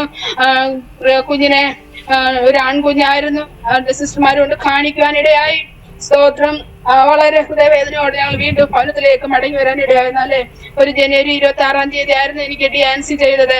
ഞാൻ സ്തോത്രം വളരെ വേദനയോടെ ഭവനത്തിൽ കടന്നു. എന്നാല് ആ സമയത്ത് ഒത്തിരി പോരാട്ടങ്ങൾ, പ്രതികൂലങ്ങൾ, മാതാവിൽ നിന്നും പ്രാർത്ഥിക്കുവാൻ കഴിയാതെ ഞെരുങ്ങുന്ന അവസ്ഥകൾ ജീവിതത്തിൽ വന്ന് പലപ്പോഴും സ്നാനപ്പെട്ട് കഴിഞ്ഞാൽ ആത്മഹത്യ ചെയ്യണമെന്നോ, ഇട്ടിട്ട് പോകണമെന്നോ, കുഞ്ഞിനെ എടുത്തുകൊണ്ട് ഓടിപ്പോകണമെന്നൊക്കെയുള്ള പല പ്രതികൂലങ്ങൾ വന്ന് നാളെ ദൈവാനേറെ പ്രാർത്ഥന, ഞാൻ പ്രിയ ദേവദാസന്റെയും എന്റെ പ്രിയ മാതാവിന്റെ ഒക്കെ പ്രാർത്ഥന മുഖാന്തര വിശ്വാസം നിലനിന്ന് പോകാനിടയായി. എന്നാലേ സ്തോത്രം പിറ്റേ ജനുവരി 6 ആയപ്പോഴത്തേക്ക് എനിക്ക് ഹൃദയത്തിൽ വളരെ വേദനയുണ്ടായി. 1 വർഷമാകുന്നല്ലോ കുഞ്ഞ് നഷ്ടപ്പെട്ടിട്ട്. ഇതുവരെ ഞാൻ പ്രഗ്നന്റ് ആയില്ല. ഡിസംബർ 1-ാം തീയതി ആയപ്പോൾ ഞാൻ ദേശം ഒരു തീരുമാനമെടുത്തു, കർത്താവേ ഈ മാസം തന്നെ ഞാൻ പ്രഗ്നന്റ് ആകണം. സ്തോത്രം, നിന്റെ സന്തതിമേൽ അനുഗ്രഹത്തെ പകരുമെന്നല്ലോ, നിന്റെ സന്താനത്തിന്മേൽ എന്റെ അനുഗ്രഹത്തെ പകരുമെന്നല്ലേ പറഞ്ഞത്. അപ്പൊ എനിക്ക് ഒന്നുകൂടെ ഉണ്ട്. അപ്പൊ ഞാൻ ദേശം വെളുപ്പിന് 2 മണിക്ക് അലാറം വെച്ച് എഴുന്നേൽക്കും. 3 മണി വരെ എന്റെ കട്ടിലിനെ നനയ്ക്കുന്നത് പോലെ ദേശം കണ്ണുനീര് പൊഴിക്കും, ആരും അറിയാതെ കട്ടിലൊരു കോണിക്കോട്ട് മാറി നിന്ന് കണ്ണുനീരൊഴുക്കും. കർത്താവേ ഒരു കുഞ്ഞിനെ കൂടെ തരണമേ, എന്റെ മോള് തനിയാകരുതേ, അവൾക്കൊരു സഹോദരനോ സഹോദരിയോ എന്തെങ്കിലും നീ ഒന്ന് കൊടുക്കണമേ എന്നിങ്ങനെ ദേവസ്ഥാനിൽ ഇങ്ങനെ പ്രാർത്ഥിച്ചു. ദൈവത്തിന്റെ കൃപയാൽ ആ മാസം തന്നെ ഇളയ മോളെ പ്രഗ്നന്റ് ആകാനിടയായി. എല്ലാ മാസം 29-ാം തീയതി എനിക്ക് കറക്റ്റ് പീരീഡ്സ് ആവുന്ന, അല്ലെ ഡിസംബർ 29 ആയപ്പോ എനിക്ക് പീരീഡ്സ് ആയില്ല. ഞാനിങ്ങനെ വളരെ ശ്രദ്ധയോടിരുന്നു. ഡിസംബർ 31-ാം തീയതി രാത്രി മീറ്റിങ്ങിന് പോയിട്ട് പിറ്റേ ദിവസം വനത്തിലേക്ക് കടന്നു വന്നു. ജനുവരി 2-ാം തീയതി യൂറിൻ ടെസ്റ്റ് ചെയ്തപ്പോൾ ഞാൻ പ്രഗ്നന്റ് ആണെന്ന് മനസ്സിലായി. സ്തോത്രം, അങ്ങനെ വലിയ കുഴപ്പമൊന്നുമില്ലാതെ ഇങ്ങനെ പോയിക്കൊണ്ടിരിക്കുന്ന സമയത്ത് പ്രിയ മാതാവ് ഞങ്ങളുമായിട്ട് പിണങ്ങി. മൂത്ത മകന്റെ അടുക്കലാണ് ഞാൻ പ്രഗ്നന്റ് ആണെന്ന്, എനിക്ക് ഛർദിലൊക്കെ ആയിട്ട് ഒന്നും മടങ്ങി വരാതെ വളരെ ക്രൂരഭാവത്തോടുന്നപ്പോ ഞാൻ ദേവസ്ഥാനിൽ ഇങ്ങനെ ചോദിച്ചു, കർത്താവേ അത് ഒരു സ്ത്രീ അല്ലേ, എന്റെ ഒരു അവസ്ഥ കണ്ടിട്ട് പോലും മടങ്ങി വരുന്നില്ലല്ലോ എന്ന്. മൂത്ത മൂക്ക് 2.5 വയസ്സിനോട് ഓടി നടക്കുന്നതോടെ പുറകെ എനിക്ക് ഓടാൻ മേല. അപ്പൊ ദൈവം എനിക്കിങ്ങനെ യോബിന്റെ പുസ്തകത്തിലൂടെ എന്നോട് ഇടപെട്ടു. ഒട്ടകപ്പക്ഷി മണലിന്മേൽ മുട്ടയിട്ടിട്ട് പോകുന്നു, മറ്റുള്ളവർ ചവിട്ടി കളയുന്നു, അത് കരുതുന്നില്ല, അതിന്റെ കുഞ്ഞുങ്ങളോട് ചിറകുകൊണ്ട് വാത്സല്യം കാണിക്കുന്നില്ല, കാരണം ദൈവം അതിന് ജ്ഞാനം നൽകിയിട്ടില്ല എന്ന്. സ്തോത്രം, അതിന് എനിക്ക് ഹൃദയത്തിൽ സമാധാനമായി. മാതാവിന് ദൈവ ജ്ഞാനമില്ലാത്തതുകൊണ്ടാണ് ഞങ്ങളോട് ഇങ്ങനെ ഇടപെടുന്നത്. അപ്പൊ ഞാൻ അവർക്ക് വേണ്ടിയൊക്കെ മാനസാന്തരത്തിന് വേണ്ടി ഇങ്ങനെ പ്രാർത്ഥിച്ചുകൊണ്ടിരുന്നു. സ്തോത്രം, മോൾക്ക് ഒരു 5-5.5 മാസം ഞാൻ പ്രഗ്നന്റ് ആയ സമയത്ത് എനിക്ക് ഭയങ്കരമായിട്ട് കാലിന് വേദന വന്നിട്ട് കാല് നിലത്ത് കുത്തി എനിക്ക് നടക്കാൻ മേലാത്ത അവസ്ഥ. ഡോക്ടറെ കാണാൻ പോയപ്പോ ഇങ്ങനെ വിശദമായിട്ട് പറഞ്ഞു, അന്ന് 1000-ന്റെ അൾട്രാസൗണ്ട് സ്കാനിങ് ചെയ്തിട്ട് വരാൻ പറഞ്ഞു. സ്കാൻ ചെയ്ത് റിപ്പോർട്ടും കൊണ്ട് ഹോസ്പിറ്റലിൽ ഡോക്ടറെ കാണുന്നപ്പോൾ ഡോക്ടർ ഞങ്ങളെ നോക്കിയിട്ട് പറഞ്ഞ് ഈ കുഞ്ഞിനെ നമുക്ക് വേണ്ടേ, നമുക്ക് അബോർഷൻ ചെയ്യാവുന്ന എന്താന്ന് ചോദിച്ചു പറഞ്ഞ യൂട്രസിനകത്ത് 6 മുഴയാണ്. ഒരു മുഴ ഗർഭാശയ ഭിത്തിയിലാണ്, ഉദരത്തിലോട്ടാണ്. വളരെ വലിയൊരു മുഴയാണ്. എന്തെങ്കിലും ജോലി ചെയ്യുന്ന സമയത്ത് ഇത് പൊട്ടിയാൽ 2 ജീവനും കൂടെ നഷ്ടപ്പെട്ടു പോകും. അല്ല, കുഞ്ഞിന് സൗകര്യമായിട്ട് കറങ്ങി വരാനൊന്നും സ്ഥലമില്ല. അതുകൊണ്ട് സ്തോത്രം, ഈ നമ്മൾ കഴിക്കുന്ന ആഹാരം ഈ ഫൈബ്രോയിഡ് എടുക്കുന്നതുകൊണ്ട് കുഞ്ഞിന് പൂർണ്ണമായ വളർച്ച വരണമെന്നില്ല, എഴുന്നേറ്റ് നടക്കണമെന്നില്ല, സംസാരിക്കണമെന്നില്ല. കുഞ്ഞിന് തല ഒരു വശത്തോട് ചരിഞ്ഞാണ് ഇരിക്കുന്നത്. അതെല്ലാം പറഞ്ഞവർ ഞങ്ങളെ നിരുത്സാഹപ്പെടുത്തി. എന്നാല് ജീവിക്കുന്ന ഒരു ദൈവം, ഹാലലുയ സ്തോത്രം, ഞങ്ങൾക്കുണ്ടെന്നുള്ള പൂർണ്ണ വിശ്വാസം ആ സമയത്തും ദൈവ ഹൃദയത്തിൽ നൽകി. ഞങ്ങൾ ഡോക്ടറോട് പറഞ്ഞു, ഡോക്ടറെ ഞങ്ങൾ ഇത് അബോർഷൻ ചെയ്യത്തില്ല എന്ന് പറഞ്ഞപ്പോൾ ഡോക്ടർ, എനിക്ക് റിസ്ക് എടുക്കാൻ പറ്റത്തില്ല, നിങ്ങൾ വേറെ എവിടെയെങ്കിലും ഹോസ്പിറ്റലിൽ പോകണമെന്ന്. ഹസ്ബൻഡ് ബൈബിൾ കോളേജ് പഠിക്കുന്ന, 1 രൂപ പോലും വരുമാനമില്ല, മറ്റു ഹോസ്പിറ്റലിൽ പോകാനുള്ള കഴിവില്ല. എന്നാല് ഡോക്ടറിനോട് ഞങ്ങൾ പറഞ്ഞു, ഡോക്ടർക്ക് ഒരു ബുദ്ധിമുട്ടും വരാത്ത രീതിയിൽ ഞങ്ങൾ നിന്നോളാന്ന് പറഞ്ഞു. ഡോക്ടർ കാണിച്ച പേപ്പറിലെല്ലാം ഞങ്ങൾ സൈൻ ചെയ്ത് കൊടുത്തു. ഞാൻ ദൈവസേനയിൽ ശക്തമായിട്ട് പ്രാർത്ഥിച്ചു. ഡോക്ടർ പറഞ്ഞു 3 പേരെ ബ്ലഡിന് കരുതണമെന്ന്. മണിക്കൂറുകൾ നീണ്ടു നിൽക്കുന്ന ഓപ്പറേഷനാണ്, പ്രസവം നിർത്തണം, അതുകൊണ്ട് 3 പേരുടെ ബ്ലഡ് വേണമെന്ന് പറഞ്ഞു. ഞാൻ ദിവസം പ്രാർത്ഥിച്ചു. എനിക്ക് ശരിക്കും ആഹാരം കഴിക്കാൻ പറ്റത്തില്ല. 1 സ്പൂൺ ആഹാരം കഴിക്കുമ്പോഴത്തേക്ക് വയറ് നിറയും. കാരണം കുഞ്ഞും കിടക്കുന്ന മുഴയും ഉള്ളത് കൊണ്ട് പെട്ടെന്ന് ശ്വാസം മുട്ടും ആഹാരം കഴിക്കുമ്പോൾ. എന്നാലേ സ്തോത്രം, ദൈവത്തിന്റെ മഹത്വം. ഞാൻ ദൈവസേനയിൽ ശക്തമായിട്ട് പ്രാർത്ഥിച്ചു, കർത്താവ് മറ്റൊരാളുടെ ബ്ലഡ് എന്റെ ശരീരത്തിൽ വരാൻ പാടില്ല. നീ കാൽവറിൽ എനിക്ക് വേണ്ടി രക്തമൊഴുക്കി എന്നെ വീണ്ടെടുത്തതാണ്. നിന്റെ ബ്ലഡ് എന്റെ ശരീരത്തിൽ, എനിക്ക് ആവശ്യമായ ബ്ലഡ് ആ സമയത്ത് എന്റെ ശരീരത്തിൽ കാണണം. മറ്റൊരാളുടെ ബ്ലഡ് എന്റെ ശരീരത്തിൽ വരാൻ പാടില്ല എന്ന് ശക്തമായിട്ട് പ്രാർത്ഥിച്ചു. സ്തോത്രം. 2014 ആഗസ്റ്റ് 22-ാം തീയതി ഓപ്പറേഷൻ ഹാൾ മാവേലിക്കര ഗവൺമെന്റ് ഹോസ്പിറ്റലിൽ നടത്തുവാനിടയായി. ഡോക്ടർ പോലും അതിശയപ്പെട്ടു. 3.5 കിലോ വെയിറ്റ് ഉണ്ടായിരുന്ന മകൾക്ക് സ്തോത്രം 6 മുഴയും പൂർണ്ണമായി റിമൂവ് ചെയ്യാനിടയായി. ആ സമയത്ത് തന്നെ പ്രസവം നിർത്തുവാനിടയായി. സ്തോത്രം, ഹാലലുയ സ്തോത്രമിന്റെയും ഹാലലുയ ദൈവം, ഹാലലുയ നമ്മളെ ഏത് സമയത്തും അവന് യാതൊരു പ്രതിസന്ധികളുമില്ല. ഏത് കാലഘട്ടമാണെന്നാലും അവന് രക്ഷിപ്പാൻ കഴിയാതെ കരം കുറുകിയിട്ടില്ല എന്നുള്ള ഒരു പൂർണ്ണ വിശ്വാസം പിന്നെയും ഹൃദയത്തിൽ നിറയാനിടയായി. സ്തോത്രം. പൂർണ്ണ ആരോഗ്യത്തോടെ ദൈവം കുഞ്ഞിനെ നൽകി കരുണയോടെ ദൈവം തന്നതുകൊണ്ട് അവൾക്ക് കരുണ എന്ന് പേരിടാനിടയായി. സ്തോത്രം. ഹാലലുയ മോൾക്ക്, ഹാലലുയ മൂത്ത മകളെക്കാൾ ആരോഗ്യവും ബലവും ഒക്കെ ഉണ്ട്. സ്തോത്രം. പ്രസവിച്ചെടുത്തപ്പോ തന്നെ ഭയങ്കര കരച്ചിലായിരുന്നു. ഡോക്ടറിന് ഭയങ്കര അതിശയമായി പോയി. ഇങ്ങനെ ഒരു വിശ്വാസം, അല്ല ഇങ്ങനെ ഒരു വിടുതലോ. ഡോക്ടർ ഒരു ഹിന്ദു ഡോക്ടറായിരുന്നു, ഡോക്ടർ ലേഹാസുനില. അവർക്ക് തന്നെ വളരെ അത്ഭുതമായി തോന്നി. എന്നാലേ സ്തോത്രം, ഞാൻ ഓപ്പറേഷൻ കഴിഞ്ഞ് ഹോസ്പിറ്റലില് 2ാമത്തെ ദിവസം ഹസ്ബൻഡിന്റെ മാതാവും ഹോസ്പിറ്റലിൽ നിൽക്കാൻ വന്നു. ഞാൻ ഹസ്ബൻഡിനോട് പറഞ്ഞു, അമ്മയെ കൊണ്ടുപോക്കോ, നിർത്തണ്ട എന്ന് പറഞ്ഞാണ്. അപ്പൊ വീട്ടിൽ ആരുമില്ല നിന്നോട്ടെന്ന് പറഞ്ഞുകൊണ്ട് എന്റെ മാതാവിന്റെ കൂടെ നിർത്തിയിട്ട് പോയതാണ്. അപ്പൊ എന്റെ മാതാവ് തലേദിവസം രാത്രി ഉറങ്ങാതിരുന്നതുകൊണ്ട് ഹസ്ബൻഡിന്റെ അമ്മയെ ഏൽപ്പിച്ചിട്ട് അടുത്ത 2 ബെഡിനപ്പുറം മാറി ഒരു ബെഡ് കാലിയായിട്ട് അവിടെ പോയി കിടന്ന് ഉറങ്ങാനിടയായി.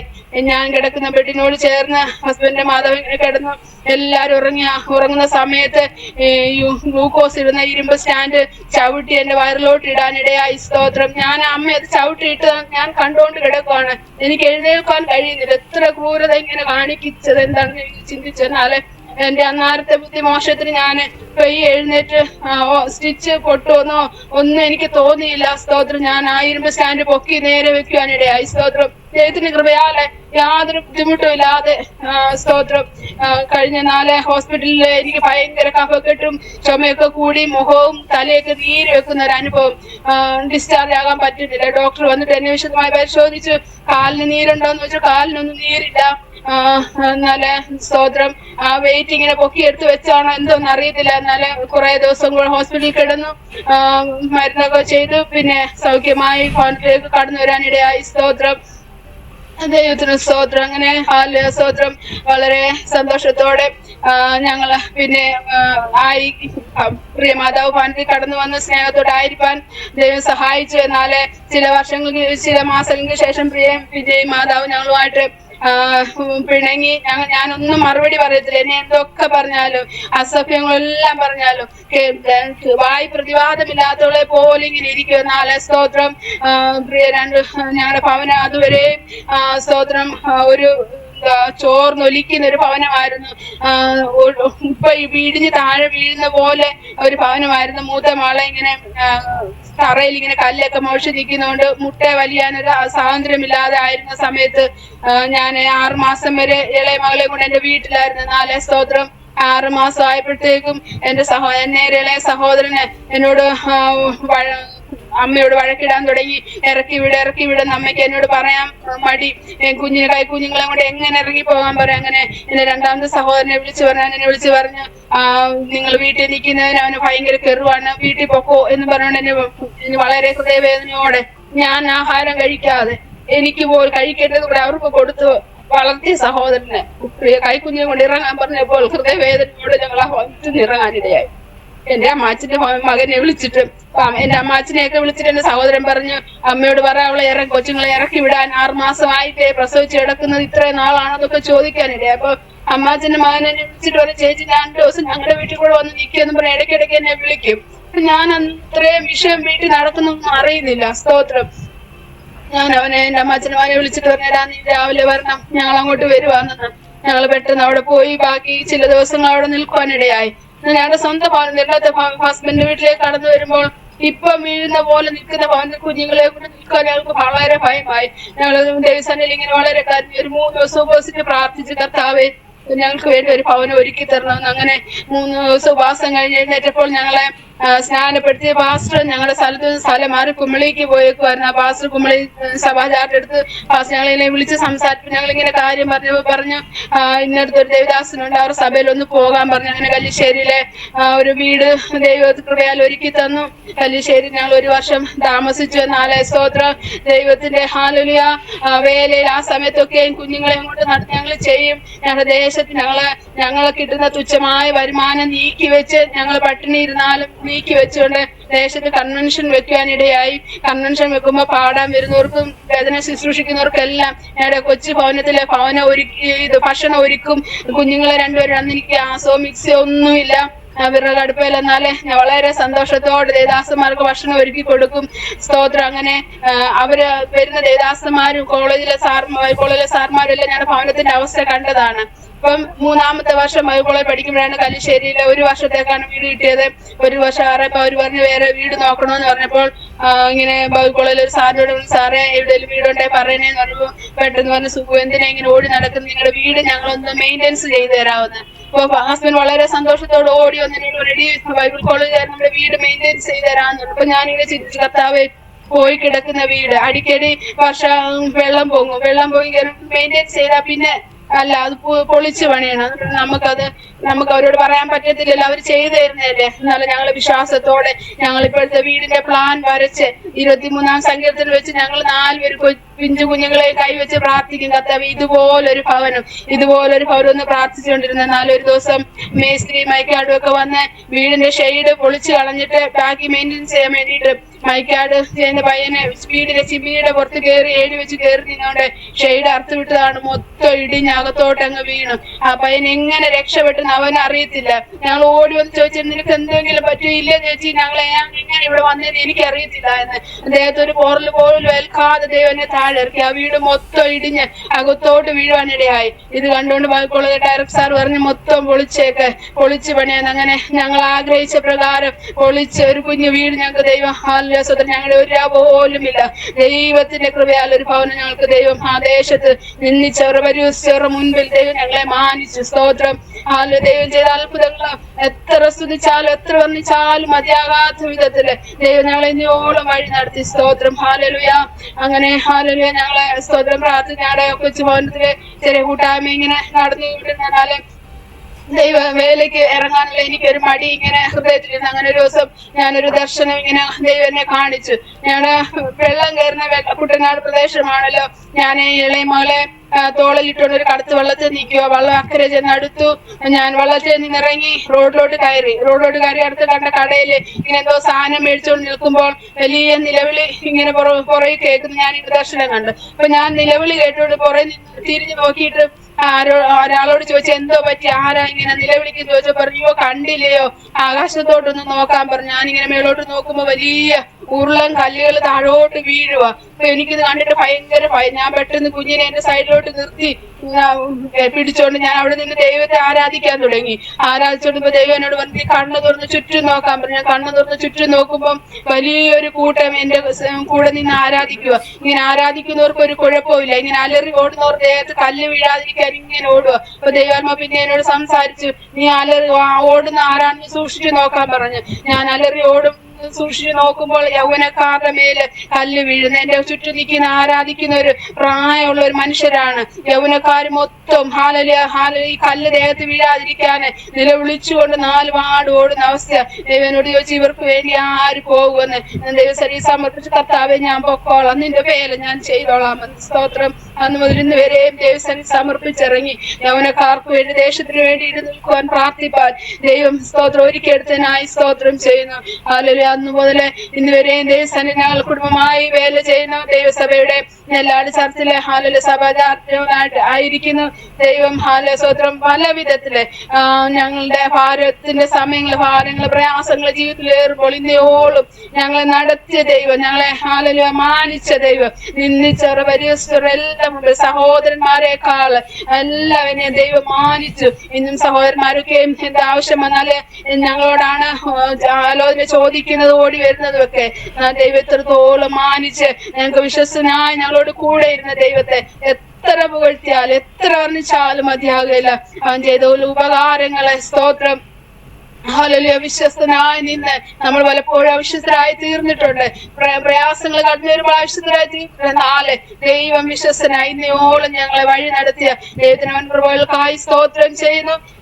ഈ ജോസ്റ്റിയിലൂടെ ഇത്രയും നേരം എന്റെ സാക്ഷ്യം പറയുവാൻ ദൈവം എനിക്ക് അവസരം ഒരുക്കി തന്നതിന് ദൈവത്തെ നന്ദി പറയുന്ന ഈ സാക്ഷ്യം അനേകരുടെ ജീവിതത്തിൽ ഒരു വിടുതലിന് കാരണമായി തീരട്ടെ എന്ന് ആത്മാർത്ഥമായി പ്രാർത്ഥിച്ചുകൊണ്ട് നന്ദി പറഞ്ഞ എല്ലാ പ്രിയപ്പെട്ടവർക്കും നന്ദി പറഞ്ഞിട്ട് വാക്കുകളെ ഇവിടെ ഉപസംഹരിക്കും. ദൈവം എല്ലാവരും ധാരാളം അനുഗ്രഹിക്കുന്നതാണ്. ആമേൻ ആമേൻ. ഓക്കേ സിസ്റ്ററെ, കർത്താവ് ധാരാളം അനുഗ്രഹിക്കട്ടെ. സിസ്റ്റർ ഒന്ന് പ്രാർത്ഥിച്ചാട്ടെ. ഹല്ലേലൂയ. സ്തോത്രം. പ്രാർത്ഥിക്കാം. ഹല്ലേലൂയ. സ്തോത്രം സ്തോത്രം സ്തോത്രം സ്തോത്രം.